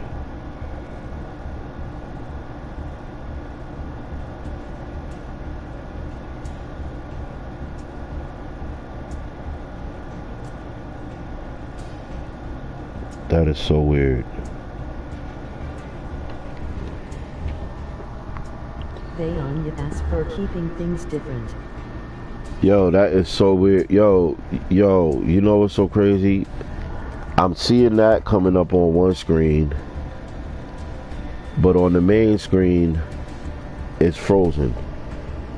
So I don't know if y'all can hear me or not, but on my main screen, the YouTube studio is currently frozen, and now I'm froze on controls. Yeah, we can. I'm totally froze on controls. I'm yo, what the fuck is happening?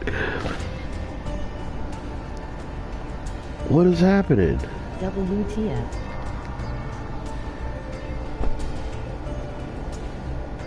Yo, everything just froze on controls.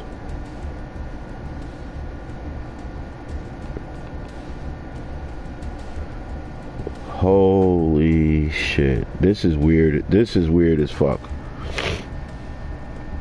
This is weird as fuck. I'm flying blind, yo. I can't see nothing through the YouTube studio.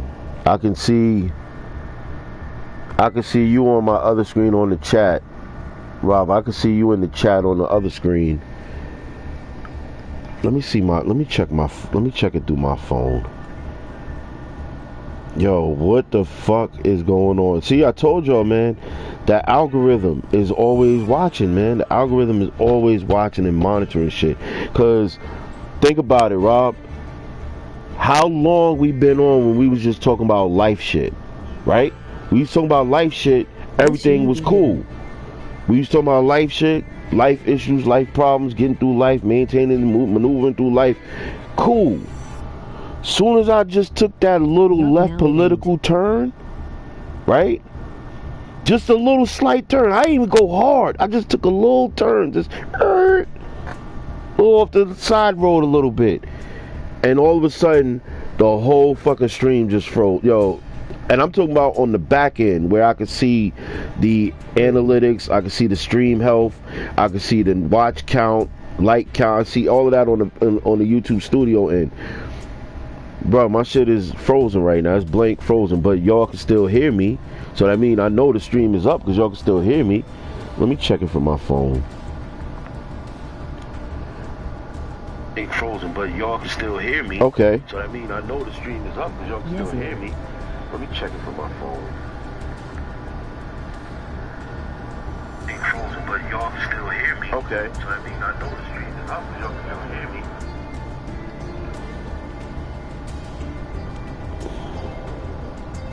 Hear from the phone.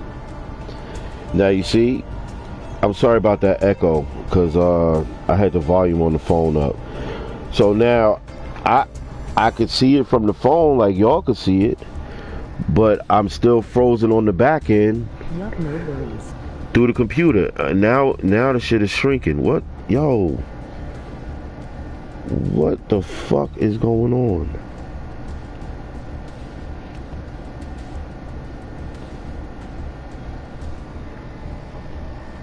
I don't believe this shit. This shy on you, brother. Yo. Yo, this remind me, this is what Prodigy was saying, man, and Mobb Deep, man. Mobb Deep, Prodigy, man. Illuminati want my mind, soul, and my body. Secret society trying to keep their eye on me. Yo, I'm telling you, man. Yo, this shit is crazy. Are you fucking kidding me? Illuminati.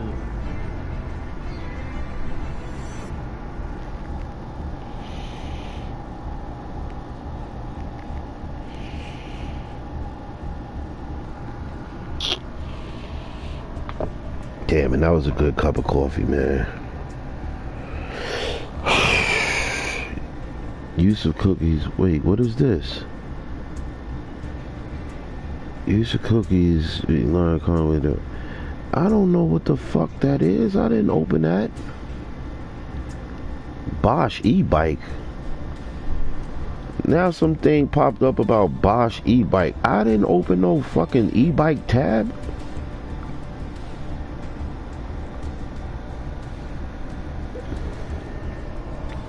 Yo, this is wild. WTF. This is wild, yo. You know what? You know what? This is so wild that I just need to.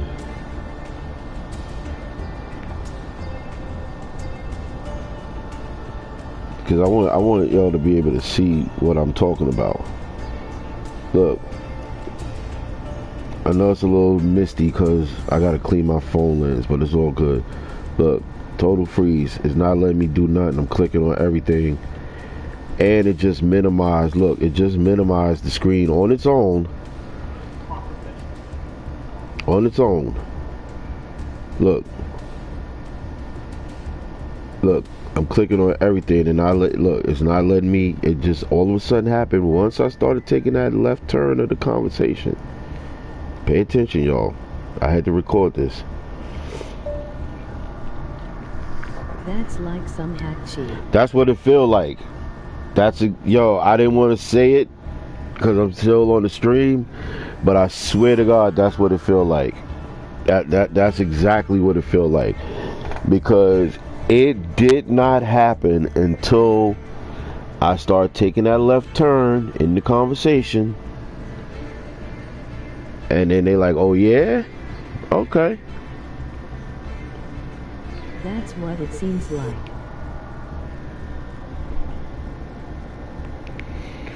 But when shit like that happen, don't it make you want to say, well, who worked for who then?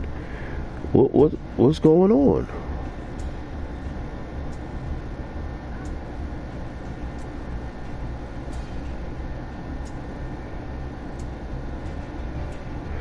And here's the craziest thing of all. This is the craziest thing of all. You ready for this? Craziest thing of all. This has never happened before. They deriding it, just guilty of pushing who they want. Yo, this has never happened before with my computer. Ever. Where all of a sudden the screen minimizes itself. Well, it freezes, then it minimizes itself. Then it just locks out, and then I can't touch or do nothing, and nothing opens up. And this has never happened before.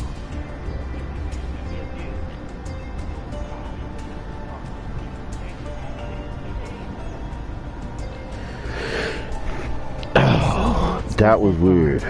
That was really fucking weird. Alright, let's see if it goes back to live.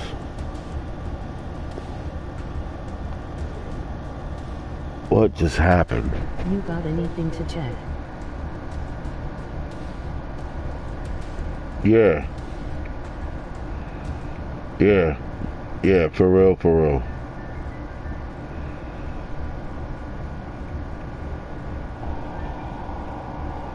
Alright, let's see if it goes back to live. Okay.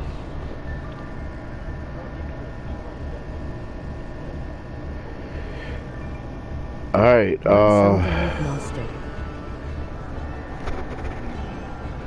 yeah, I'm doing it now. I'm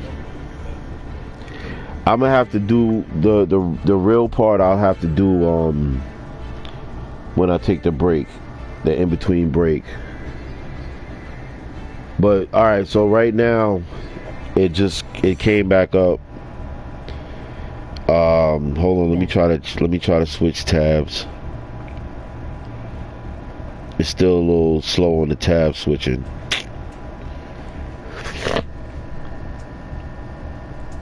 That is insane.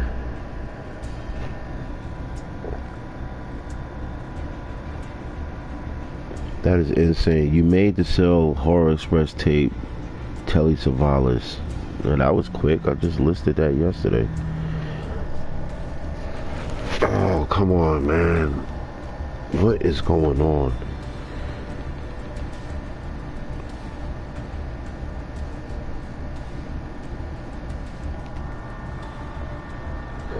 I mean, I'm gonna rock out for a little bit longer though. Just give me 1 second. I just need to. You know what? Let me just let it sit still for a second and let these little loading circles finish. Cause it's crazy that when I'm looking on the phone, I'm coming in crystal clear on the stream on the phone. Go get some smokes. And when I'm looking at the chat on my other on the other screen, looking at the chat. That's clear. It's just the main screen. I'll have to do. Oh wait. Hold on 1 second. I'll be right back.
know that I don't wanna stay.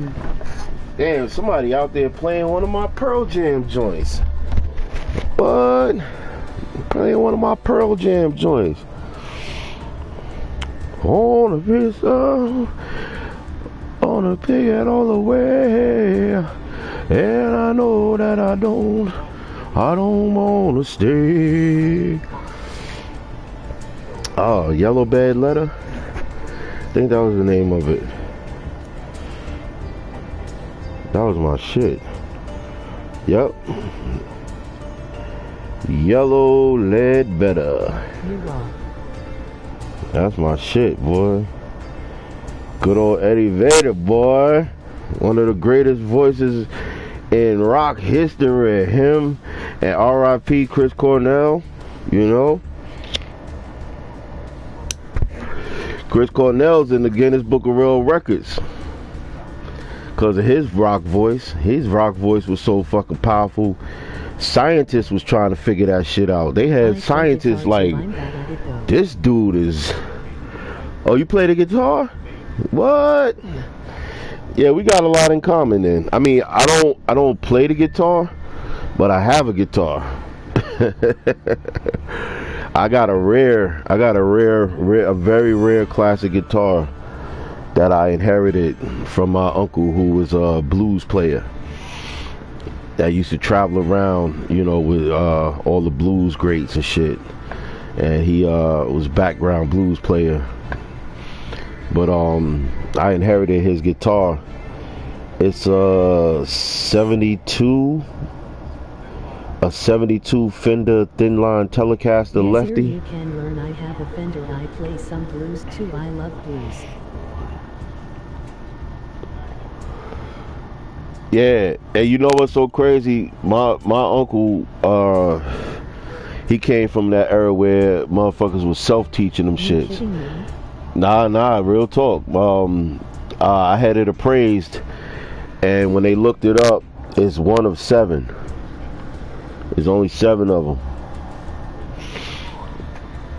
And it's a Fender production, and it's a production run, they said. I think that's how he said it, where it was off the production line like that. But that's a Fender thin line Telecaster lefty.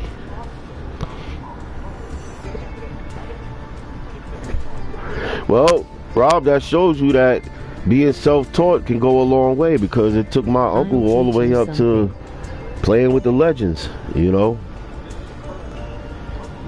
playing with the legends. And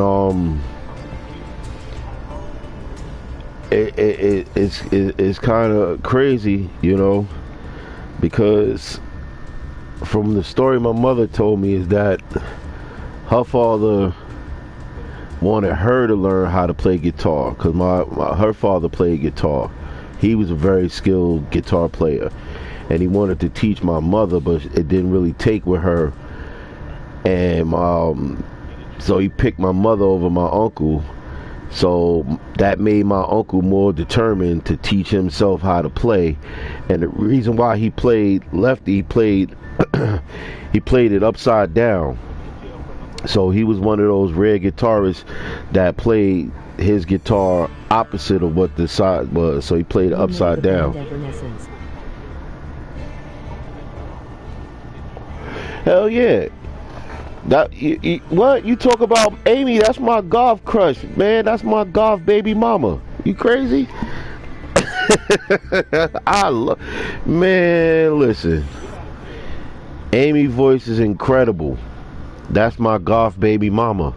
From day one, from the moment I see her, I fell in love with her. I met the guitarist at the studio. Oh, word? Nice. Now, was that the boyfriend at the time? Because remember, they end up having trouble because the guy, when they first came out, when they were trying to be like a Linkin Park spinoff, but then they started to go in their own direction, which was great. I'm so glad they did that. But with the Wake Me Up song, remember that was very Linkin Parkish. That dude was her boyfriend, I think. And then they ended up, I think, splitting up or something. And then you didn't see him anymore. on the other albums. Yeah, But that's when they Amy ended blew. up splitting and he did the Wake Me Up song. Yeah. But right after that, I mean, hey, listen, I mean, it is what it is. If he was holding her back instead of getting on cold, riding the wave, man. Because think about it, right after that, that's when Evanescence blew up, bro. They took over. Amy was the shit. And I've watched her live. A lot of her live performances. She's the real deal. Because when she's singing live, it's the same shit as the studio songs. Bro, the studio was pearl floors and gold trim. It was crazy. The studio was pearl for what? Yeah. That's that Good Money studio. That's that Good Money studio. All day. I mean, I would love to meet people. Like, I'd love to meet them.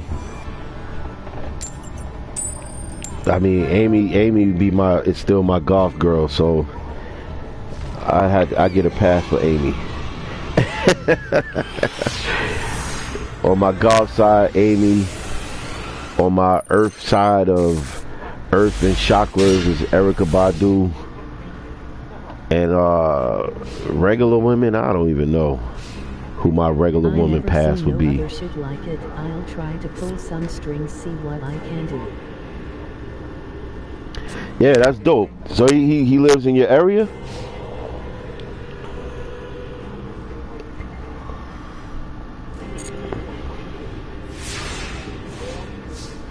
That's pretty cool, man.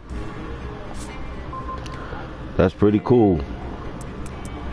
And hey, I mean, I'll leave the door open too, man, because listen, summertimes in New York, if you ever can make your way up for the summertimes in New York, we do a lot of events.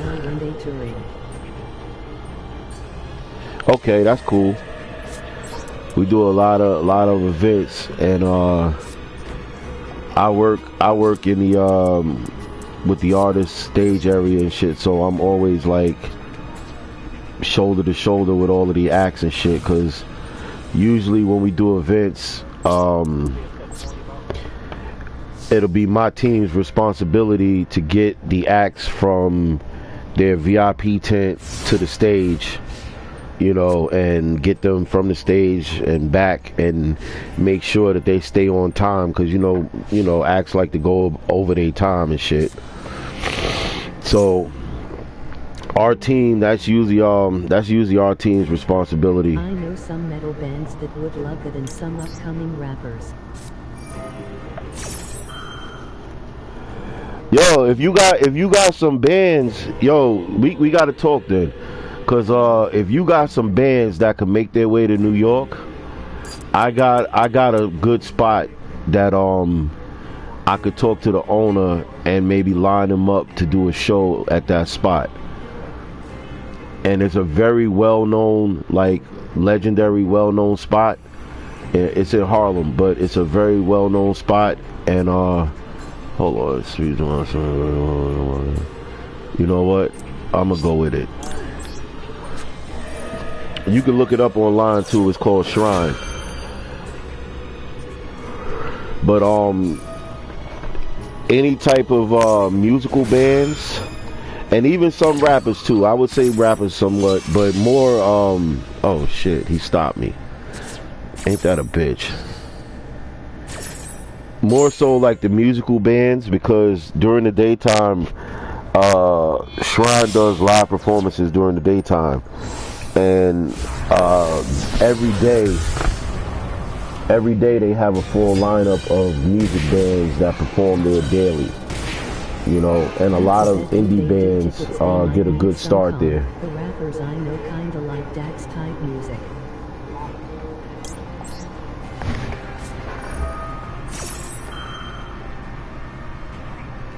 They do that. They do tickets.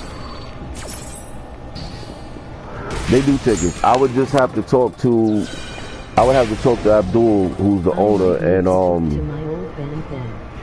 Yeah, I just had to talk to Abdul to see like what's the cut and how that works with them when they do the tickets.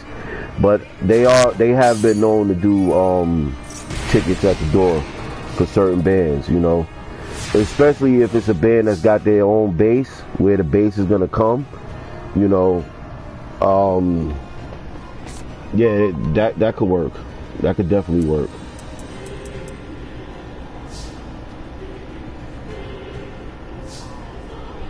Just let me know.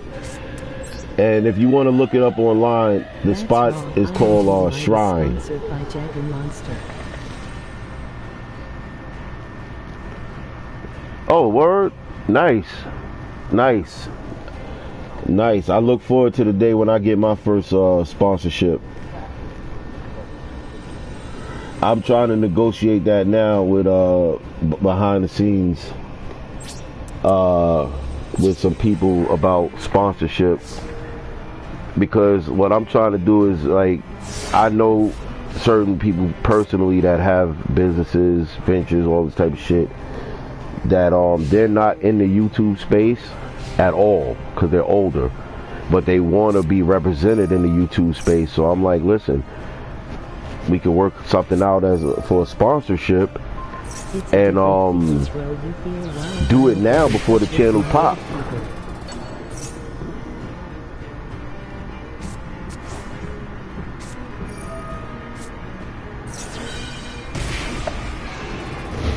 Yeah, definitely. You just keep that in the back of your mind, you know. And like I said, you can look it up online. It's Shrine.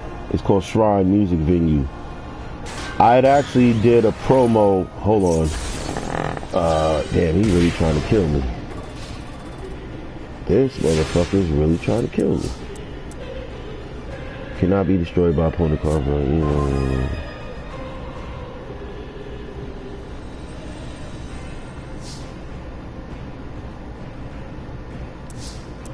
Wow, okay. He's not playing. Hold on one second. Said I can't kill him with effects. So that's not gonna work. Send you a session of something. That's not gonna work. That's not gonna work. Damn, I don't want to waste a card neither. Bullshit. Yeah, definitely.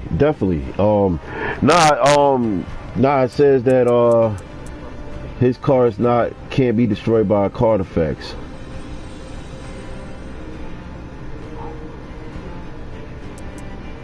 So I don't think the Geki would work. And wait, his monster's 2200. You know what? I'm gonna try this.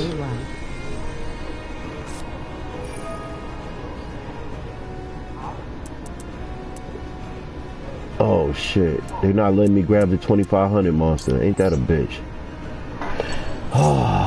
Okay. What?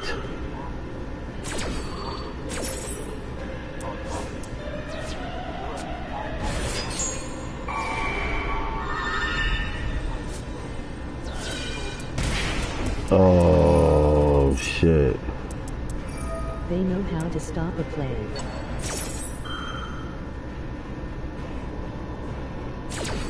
Yeah, he set me up. He set me up for that. That was perfect. I thought I could get this monster right here. I thought I can get that 2500 monster, then I would have attacked this 22 and bumped him out. But then worst case scenario, I would have took the 22 monster and just bumped with him to get him off the field. Now I gotta try the Raigeki.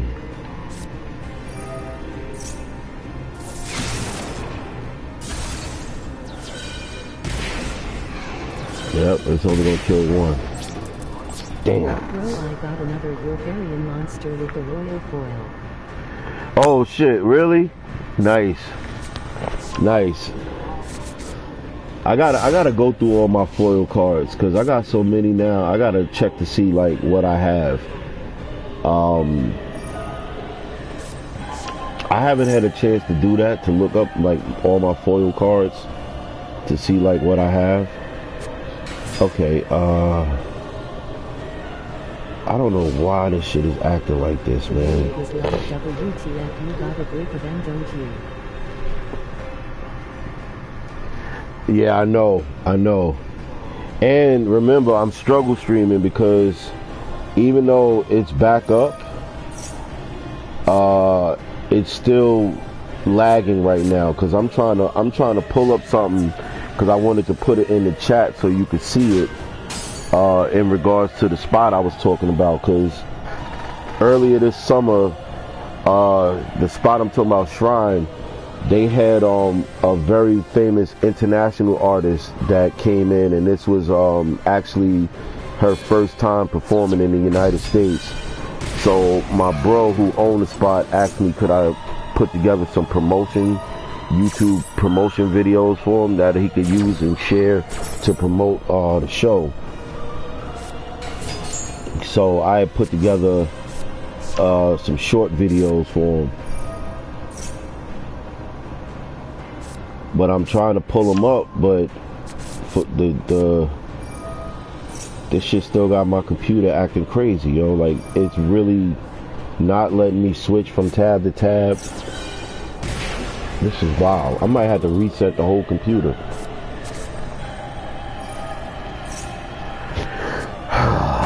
What time is it? 1:42. And it's almost time for me to pack up this stuff anyway. Whoa, that's crazy. I'll get in touch with some of the rockers. There's one who's crazy with the guitar. Yeah, man. You know what? When I get a chance, I'm gonna do a little.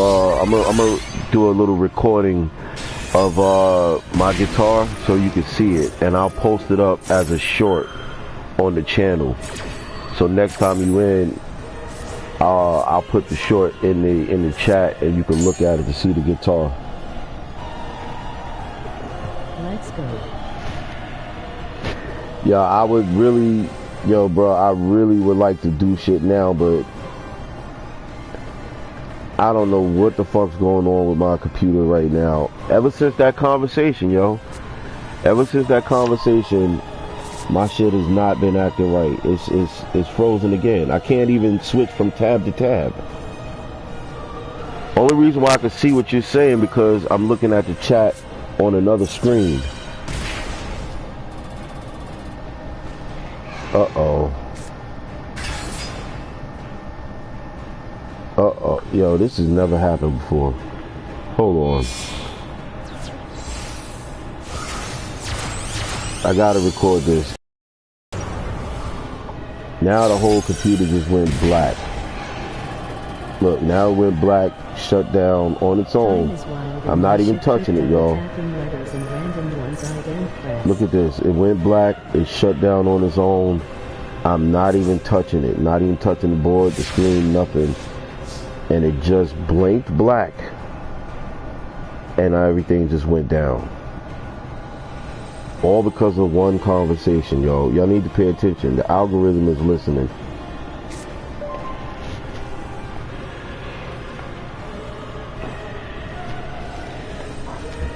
Oh, man.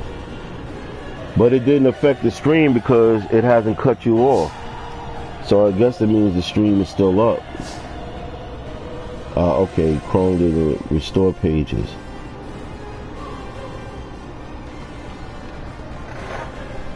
That's how I know the computer's listening, because I just said, now think about this. Think about what just happened. I just said, I recorded it so y'all can see it in real time. I just said to y'all, right, that I might have to restart the whole computer system, right? I just said it. And as soon as I said it, the whole system shut down, went black, and damn if it didn't just restart. And look y'all can see it yourself because I'm recording it. It just restarted and came back up. And now look, I'm clicking on all the tabs. All the tabs are going through. Look, with no problem. With no problem. And look, It just said connect stream software so the stream could come back up. You see that?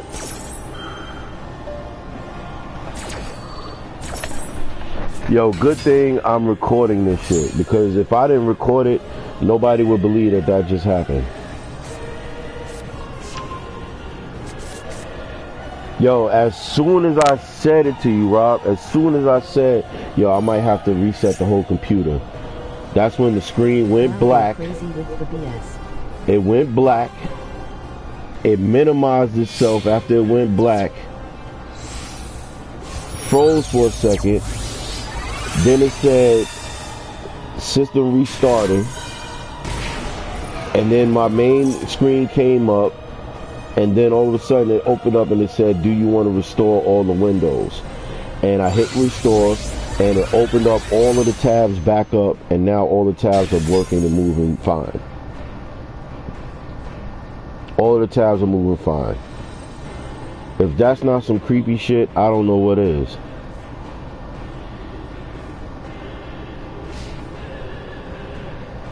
Yep. They're all moving fine.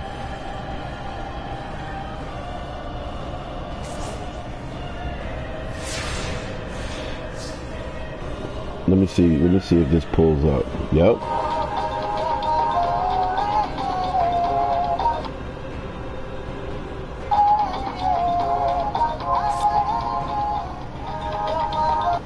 Well, I'll be damned. Shoot as wild as that. Well, I'll be damned, yo. It just let me pull up the short. Yo, it's back to normal. Yo, that is crazy. Do I want to pay 100? Pay 100.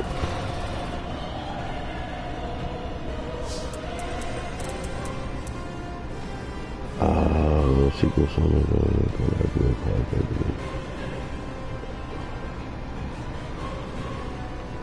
okay, okay, that was gonna stop me from using the effect.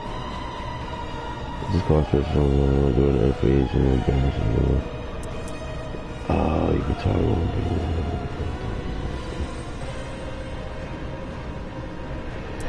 ooh, this is gonna be close. He can't do nothing because he only got 200 points. If he drops a card into the graveyard, he dies. That's all he got to do is get him to drop a card in the graveyard and he dies. If this card uses its effect,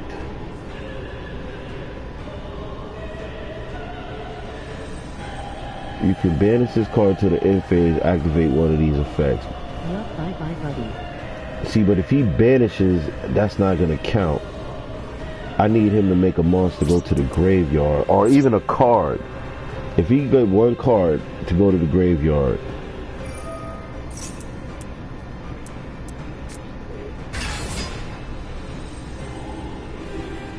Wait a minute, what's that?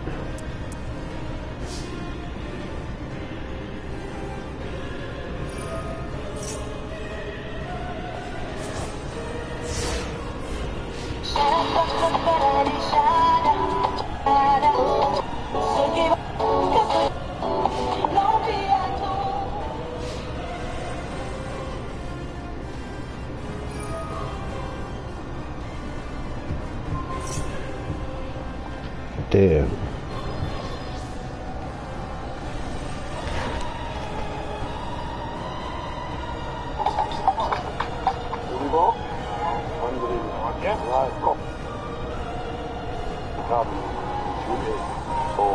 I guess that's what he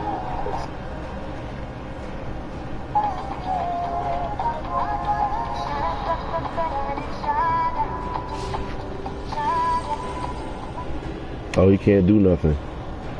He can't do nothing. Wait, what's that? He got it. Yo, I know he's gonna make a mistake.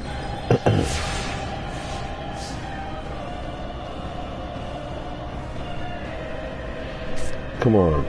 Oh, yeah. Wait a minute. That might be it. That might be it. If I force him to attack with that 500 monster, he'll kill himself.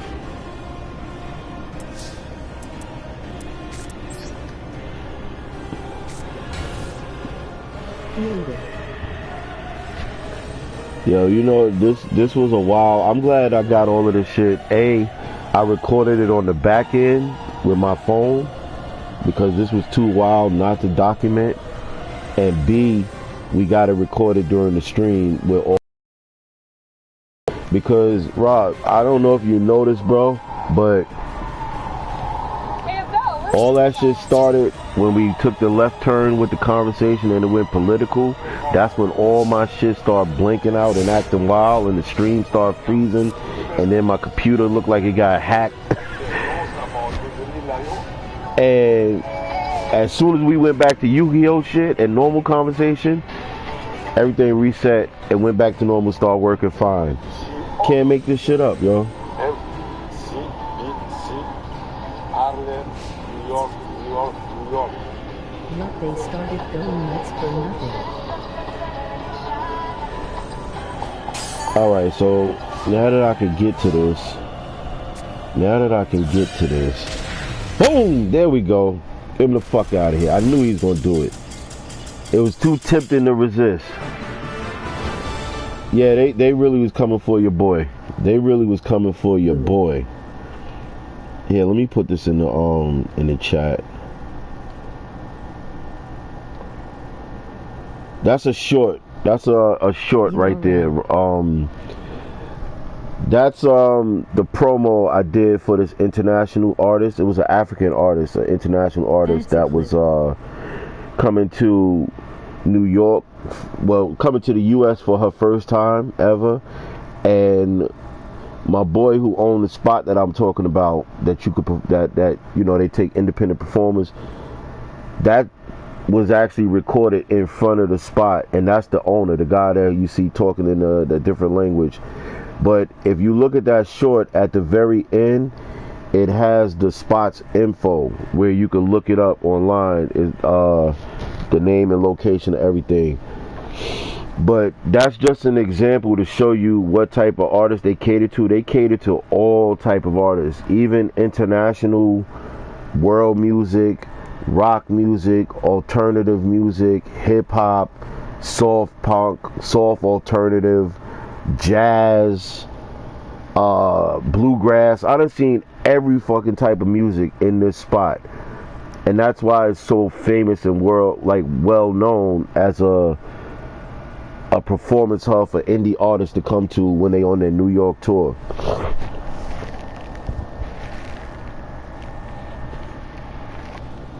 And it's a nice spot. It's a little small. Well, no, actually. Yeah, I did that promo for him.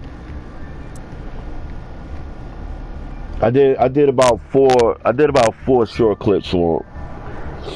Cause that's my boy. He owned like three venues, and they're all right there in the same area, yo. Two of them are right next door to each other, and the third one is across the street. So whenever I'm down there hanging out with them, all I gotta do is park, and I don't even have to move for the rest of the night, because between the three spots, and they're all right next to each other, I could go to one, go next door to the other, go across the street to the other and come back, you know. So it's he got a good setup. Yeah, you could definitely pack that shit. Definitely.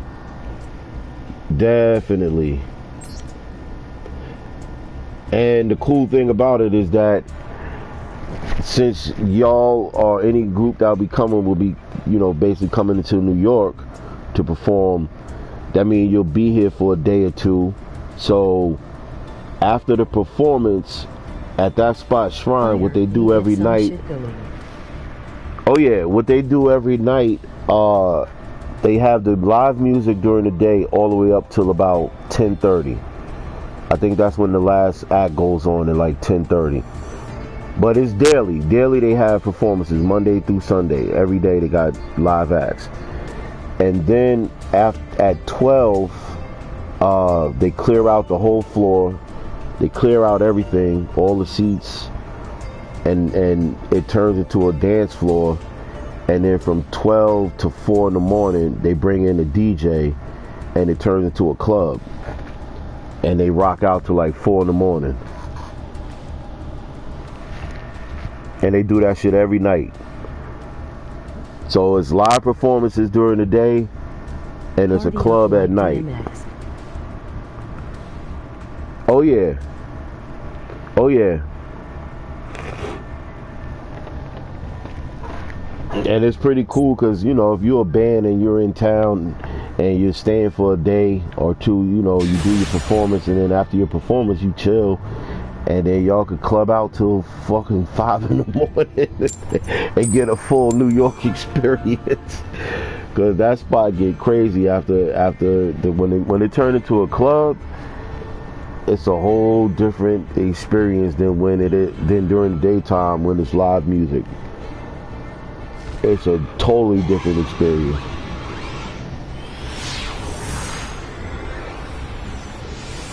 But it's definitely worth it, you know. And as a performing artist, right, or a band, it's always good to have good venues under your belt. You know what I mean? And not just good venues in your town or local in your area, but it's also good to have like a venue like that in New York under your belt, you know? Oh yeah. Oh man, listen. Especially if I'm there that night. Oh yeah, just make sure you got somewhere to take them where you staying at, cause you definitely smashing that night. That's a fact. That's a fact. Without a doubt. I promise you on that one. Without a doubt.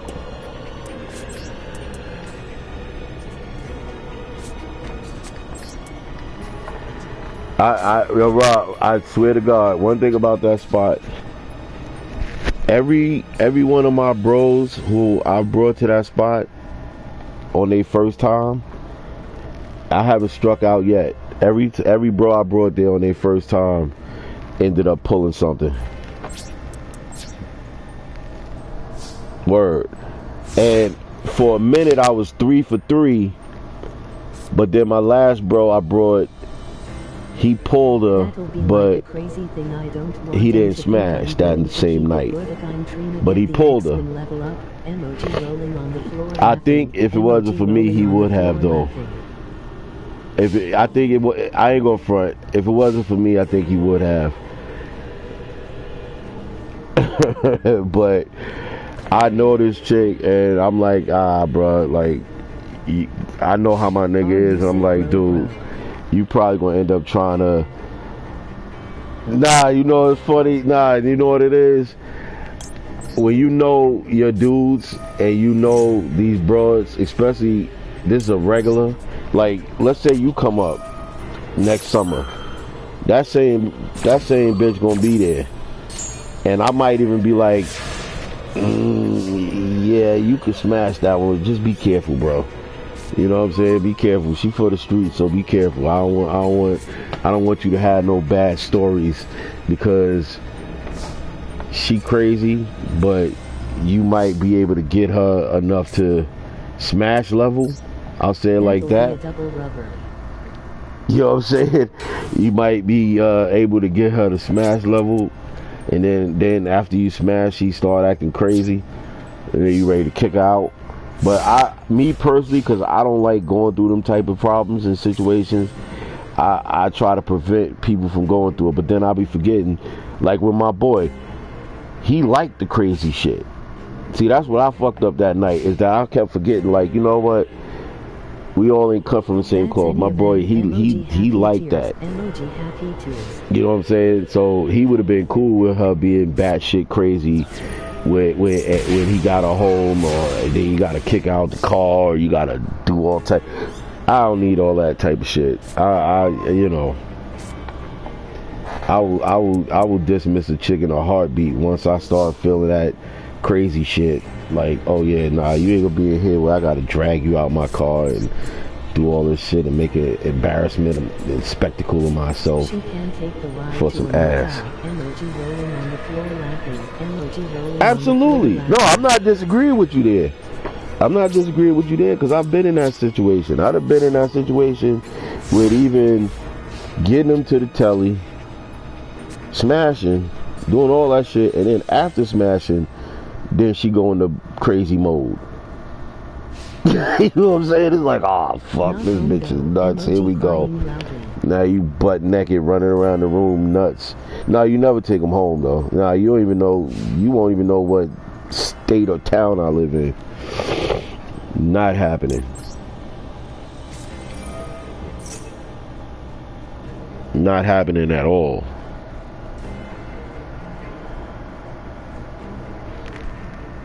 But yeah, I would have been 4 for 4 if I didn't get in the way of that situation, because she was definitely down.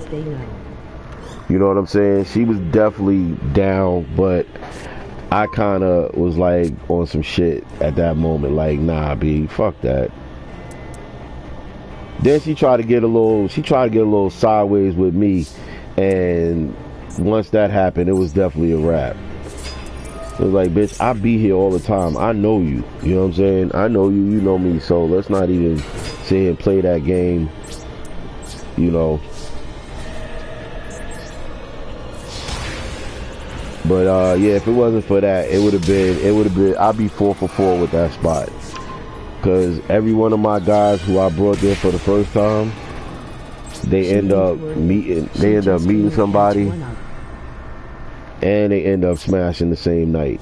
The same night they went to the club, they pulled them and smashed them. So I know that spot. If y'all in town and y'all are the performers, especially if the bitches done seen y'all on stage performing, yeah, you smashing something that night. Without a doubt. Shit, you might pull more than one. You might have a little handful of them that want to go back. Because these chicks in New York, they don't never want the party to end. So they want the party after the party.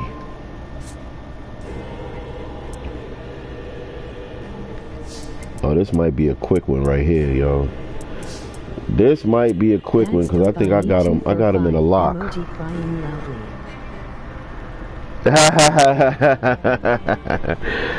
Trust me, that is definitely possible. That is definitely possible. Yeah, I think I got him in a lock. I think I got him in a lock, yo. He can't special summon. And every time I attack, I'm taking a card out of his hand, right? That card goes to the grave, boom, take 300. Oh, take another 300 if it's a monster.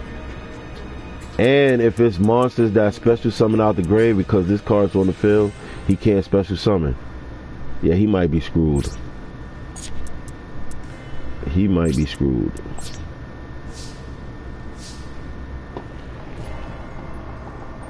He's stuck, that's heavy as F. Yeah. Oh, damn it. I should have put a card down. Shit.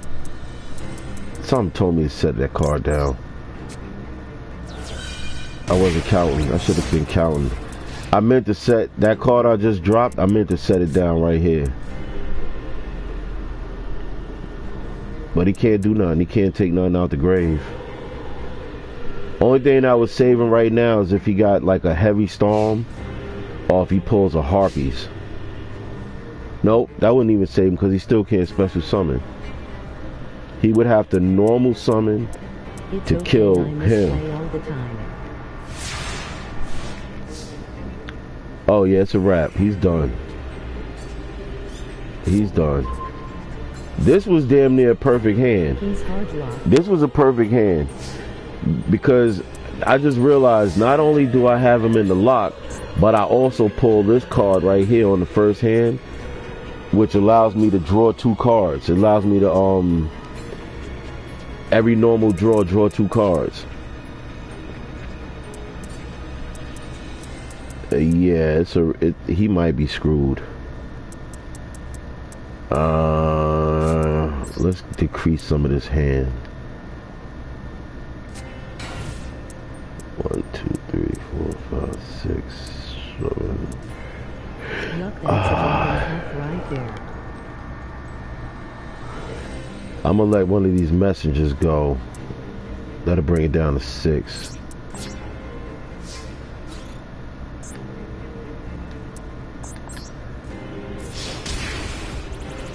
Take a card. Oh, it's a monster. 600. Take another 6. Take 12. Oh, what a lock. What, yo, I'm gonna have to screen grab this one. I'm gonna have to clip this one. If this game ends like this, I'm gonna clip this game. Oh, fuck yeah.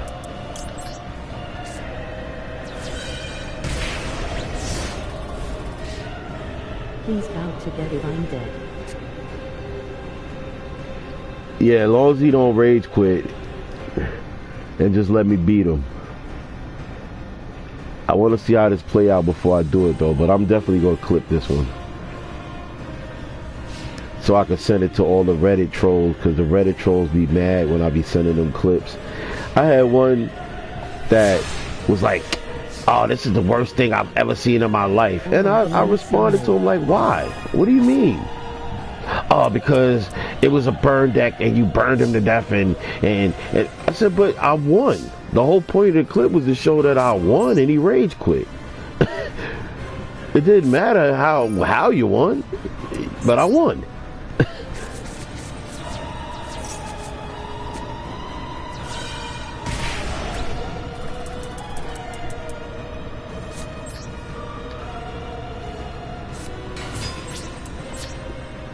Oh yeah, this is gonna kill him right now.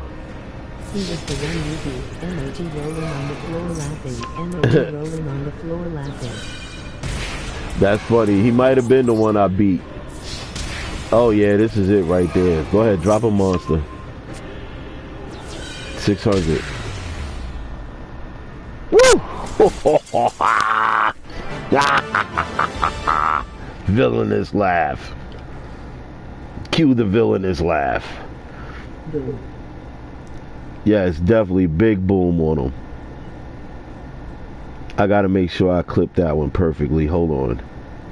MOG rolling on the floor laughing. MOG rolling on the floor laughing. MOG rolling on the floor laughing. Yep. That, you know what? It's funny you said it, because that's what I'm gonna call it. Boom. That was fire W. Epic lockdown. Epic lockdown. That's what I'm gonna call it. Yep, I clipped that one. I definitely had to clip that one, because I want to send that to Reddit. Especially they're gonna be able to hear me talking about them on Reddit when they watch it, so they're gonna really be hate watching. Cause yeah, that was terrible, man. Like, dude just was hating the hate, you know. I'm thinking when I saw a comment popped up, I'm thinking, okay, you know. Floor laughing. MOG rolling on the floor laughing.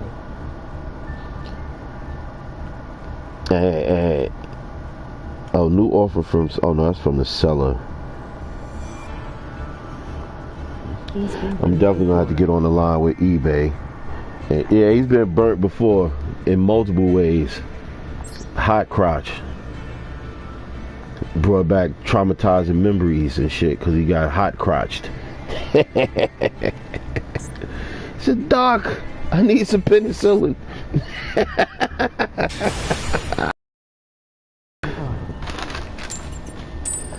You know? Alright, let's see if we can do this one more time. I'm gonna go first. 246, okay. And it's 210. It do clap though. Yeah, that's the thing. You don't want to get the clap trap. MOG rolling on the floor laughing. MOG rolling on the floor laughing. Oh shit. Big prayers are needed today. My husband been rushing you. What? It burns, so I've heard.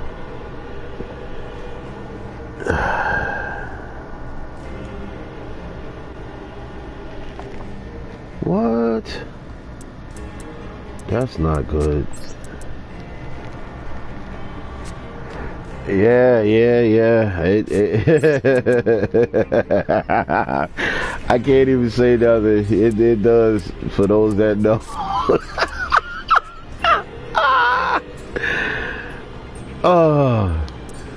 But you know, that's such an old school thing.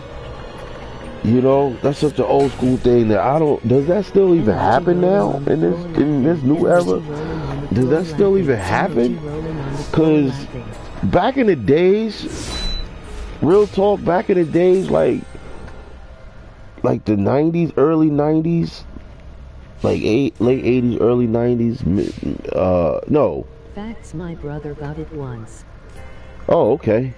That answers that question. Cause listen, I mean, during the 90s, you know,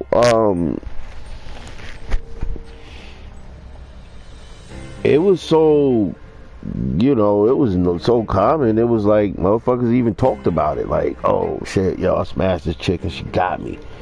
You know, oh, like, oh shit, you got burned. Like, yeah. You know what I'm saying? So it was like commonplace, you know, that they would just go get their little shots and, you know, get the shot and wait a couple of days and the shit, you know. But yeah, I don't know. I didn't know if it's still going on like that. Smell different back in the day. Yeah, it did. Because shit was a lot of different, you know, than it is now. Even to the point of a lot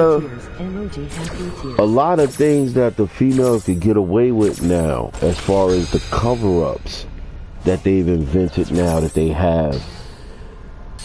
They didn't have in the 80s, 90s, mid 2000s. You know what I'm saying? Like, now, you know, they got shit for the chicks where she could smash 2-3 times in a day. 04 smell like Skittles. For real. That's what I'm saying. She could smash 2-3 times in a day, and as long as she got the proper toolkit with her, the next dude won't even know. Whereas before, back in the days, nah, you knew because shit would have been crazy. As soon as that shit come off, you like, oh, I'm out. Like, nah, B, no. Bitch, you just lit up the room. I'm out. And yeah, you got some dudes that be like, nah, yo, if it's like that, then all you do is just make her take a shower. Nah, bro, there's certain ones that, if that shit is a certain level of bad, is that who I think it is? Nah, bro. Is that the bruh? Is that the baby bro? Is that Rico Dollars? Okay. Salute, Captain. That super trooper, I've been there before. She was in my and I still left and she took a 4-5 min shower. That's what I'm saying. You know it. Salute to Rico Dollars, man. Salute, bro. Salute, man.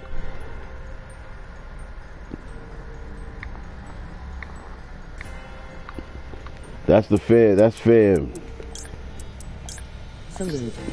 That's fair. He out there doing it big. Like, you know, we gonna keep it on the hush though, bro. You know, we gonna keep it on the hush, Rick. You know.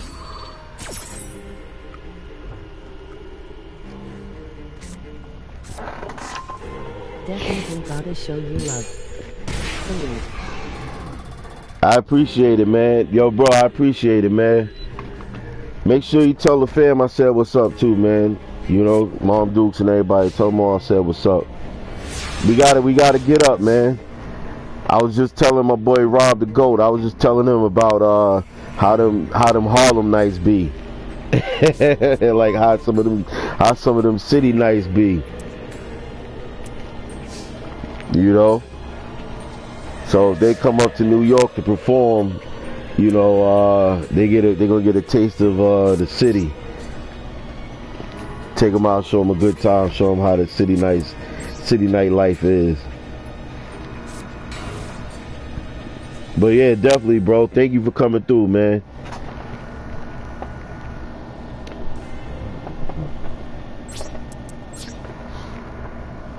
I gotta catch you too, Rico, on the pass through, bro. Like last time when I saw you. Experience. I gotta make sure I catch you on the pass through, bro, so we can chop it up. Oh yeah, oh yeah.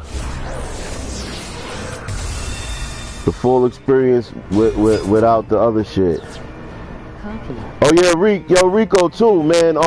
Real quick before you bounce, I do a Warframe stream in the evenings, or sometime at night too, man. So definitely make sure if you in, you check in, cause we on the frame heavy. You feel me? And I do continue the main phase. No, I do a Warframe stream too. I be tuned in. Okay. You see, we got a lot of shit coming up, bro. We got that Warframe 1999 on the way. And you know that. Yeah. They just did the TennoCon Japan thing, and they did a new reveal of they had a hidden update that they didn't tell everybody about. It was like it was a surprise. Yeah, definitely, man. I've been playing Warframe. Shit, me and Rico I've been on for about 9 years, 10 years. Rico been on for about 8. So we've been long-term Warframe heads. You know what I'm saying? But yeah, they got something coming up with the new some hidden shit that they had that they didn't tell everybody during TennoCon that they had this secret update coming. And they just revealed some of it at the TennoCon Japan, so that should be coming up any day now, or sometime this month. And then they said they still gonna drop Warframe 1999 in the winter before the year is out. So before the end of the year, we're gonna have 1999. So yeah, there's still a lot of big things going on the Warframe end. Hey, you know me, bro. You know me. I'm still working on leveling up my frames. That's definitely about to link up and do some farming. Oh yeah, you know I got you, bro. I need to play this. You know I got you. Activate. Go through. Yes, activate. What's that going? Fuck it. Hold on 1 second, y'all. I don't know what I just did. It said activate. Uh-oh, what is that? When your opponent activates card effect, you can negate the activation you do to destroy that card. Oh, you son of a bitch.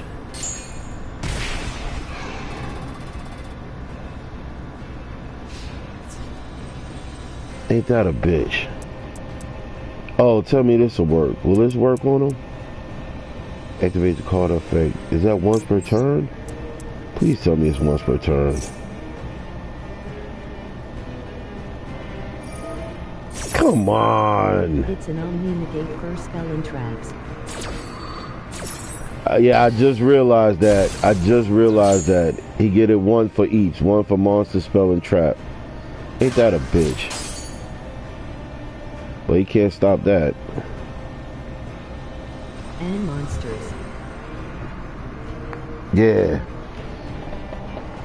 man. But yeah, Rico, I might be on later. No, actually, after I finish this, cause I'm gonna get off in a minute. But I got 4 minutes to 3 hours, yeah. And then I gotta pack this shit up, take this shit to the post office. And then I'm gonna hit the water and do a fishing stream. And then when I come back, and I'm probably gonna try to set up a live stream of the debate tonight, because tonight's the presidential debate, and I'm definitely gonna be tuned in for that shit. I'm gonna try to live stream it so we can talk about it while it's going on. And then after that, I'll probably log in on Warframe. So if you don't catch me tonight after the debate, I'll definitely be on tomorrow as well. Because I do Yugi and Warframe. As you know, Rico, I do it daily. But I definitely want to link up with you, man, so I can get you on one of the streams. Because I need you to see the power level I got my Baruch on, man. Yo, bro. My Baruch's an animal. Yo. So far, the last test run I did with him, I did a 250. So it was almost a 3 hour survival run solo with Baruch. Solo, bro. 3 hours. Oh, come on. Don't. Oh, yeah, my bag, the delay.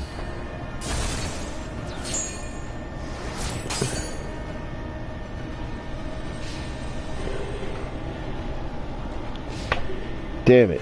Yeah, I forgot we got that delay. Yeah, bro, I've been going in heavy, man. Like real heavy. Uh-oh. Alright, I'm gonna have to trick him. I see I'm gonna have to trick him.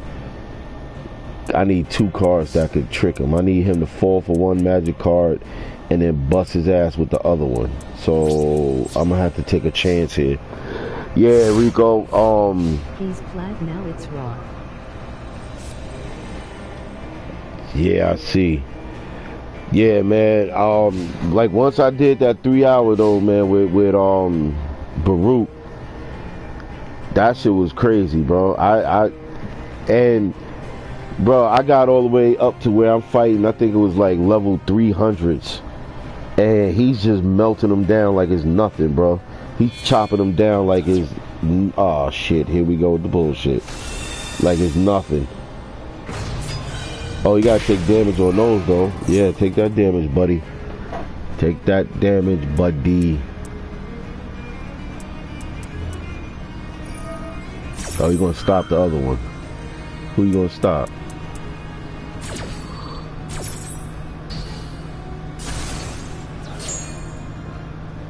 Damn, that's crazy that he gets to stop that like that. Shit.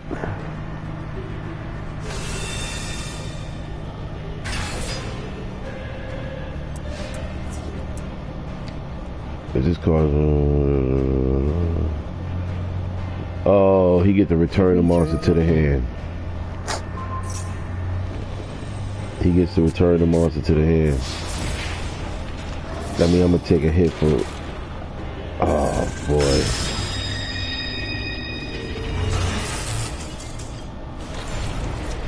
I'll eat that. I'll eat that.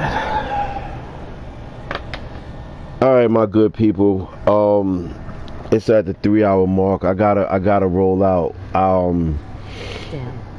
I appreciate each and every one of y'all for sticking it through.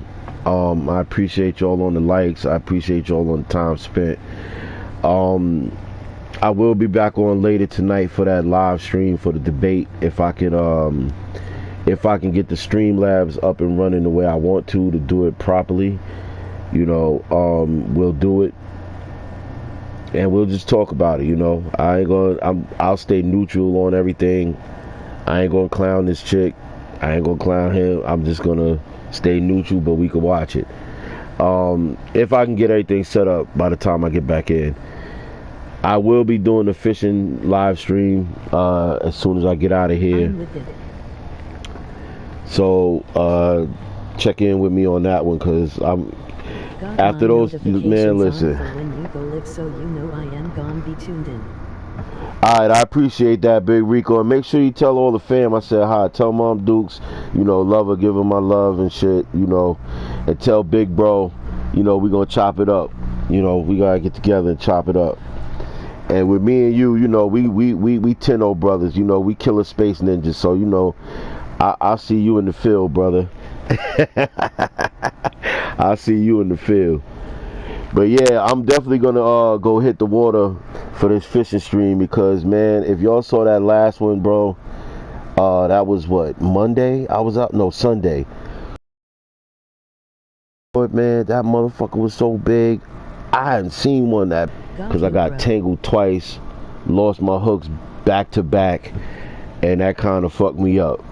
But they were definitely biting, and these shits was huge. Yo, if y'all could see the one that I missed, bro, that shit bit my reel all the way in half. Even the little Mexicans that was standing next to me, you could hear him in the background. He was like, that one big, home. He's like, that one big, bro. That was big. Yo, so I definitely, because I still got a bunch of leftover bait from Sunday, and I don't want them shits to spoil. And that'd be a waste of money if them shits spoil. Because I don't know for y'all, like Rob, I don't know in Kentucky how much worm costs down there. But right now, the fucking worm prices is insane up here in New York. I'm going to say this before I get out of here. For like a dozen of sandworms, for the regular dozen of sandworms is $15. That's for 12 worms.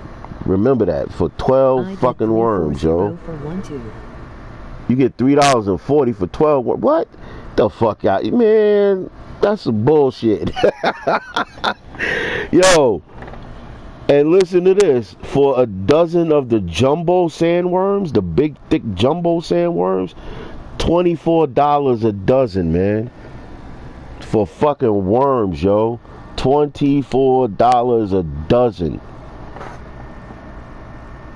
So that's crazy. 1-2, holy shit. That's what I'm saying.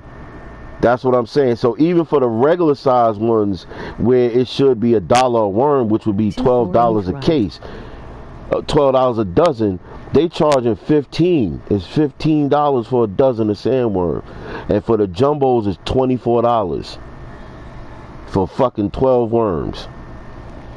Now, granted, you could cut them up into little pieces and shit and stretch them out, but still, man, that's fucking 12 worms for damn near $30. That's a meal for you and your family. You know what I'm saying? Like, if you go to feed the kids and shit, and you get some fast food and shit, you get what? That's 4 Wendy's biggie meals. That's because you could get the $5 Wendy's biggie meal, right? That's 4 of those. And you still get change with the food. You don't even get the fucking change with the worms. Yo, you still get change with the food. Because it's only going to be $20 plus 8.25 tax. It's probably going to bring it to $22.50. And you still got $1.50 in fucking change. Whereas you go to the fucking bait store and get some worm for $24, then it's going to be taxed 8.25. So that means it's going to be like $26 or some shit. $26.25 for fucking worms. Worms cost more than your food. That's insane. Now the coffee's kicking in, y'all. That's insane, though. That is so fucking crazy. You know what I'm saying? So, yeah, I say that to say that I still got a bunch of worms left over. Shout out to Jack's Tackle. It's not your fault that this inflation's hit with the fucking prices and shit. So, I'm not blaming y'all for it. So, a salute to Jack's Tackle, because maybe one day you guys might want to be a sponsor on the fishing streams. Because when I went there Sunday, I actually went there to get lug worms, because at least the lug worms are cheaper. They $8 a case and they last longer. But because now everybody done got hip to the fucking secret, they sold out. And they said they'll be sold out till Tuesday. So they're not going to have none until what, today. But when I did buy a half a dozen of sandworms, they gave me another case on the house. You know, they was like, yo, here, you on the house. So I salute to them for that, you know, and I want to make sure that I get to use them shits before they spoil and go bad. So, and the way they were biting on Sunday, I'm pretty sure them big motherfuckers are sitting out there waiting for me today. So I'm gonna pack up these items that gotta ship out. I'm gonna get this out the way, and then I will check in with you guys later. Rico, salute to you and the family as always. Yo, we've been, you know, we rock out since forever. Rob the GOAT, Yes, salute to you. Salute to all of your area. Salute to the band. Salute to the guitarist. You're a real one. Thank you for standing it out and rocking out with me. You know, really appreciate you. And I'm glad that you was a witness for the crazy shit that happened earlier. So when I talk about it in other streams, you was here for it. Rob, you was a witness to it. As soon as we went left, it was almost like the Matrix glitch, like, and everything went crazy, yo. Like the old shit, they try to zap my shit and shut my whole shit down. Cause when you make me think about it, that did feel like a hack attack. Like somebody just said, all right, stop talking that shit. We gotta shut you down for a minute. Boom, and it just zapped me. Cause that shut my whole shit down. And I've told you, since I've owned this computer, I've never had that shit happen before. I never had nothing like that happen to where it freezes, it minimizes itself, it locks down the channel. I can't operate nothing. When I said, hey, I might have to reset the computer, the shit went and did it for me without me touching it. That's why I was recording it with my phone on the back end, because I'm like, I gotta document this, because I'm not touching the computer and it's doing this shit on its own just for me saying, oh, I need to reset. So yeah, I'm glad you got to witness that. Facts, it was super wild. Yes, yeah. And I'm glad when things like that happen in my life, I'm always glad when I got a witness to tell the tale, because some people won't believe you when you tell it yourself, but if you got a witness to tell the tale, it helps. So I appreciate you on that one. All right, my good people, y'all be safe out there. Y'all take care of yourselves, hold it down, stay sucker free. You know, if life kick you, kick it back harder. And I'll holler at you guys later. Salute to all of y'all.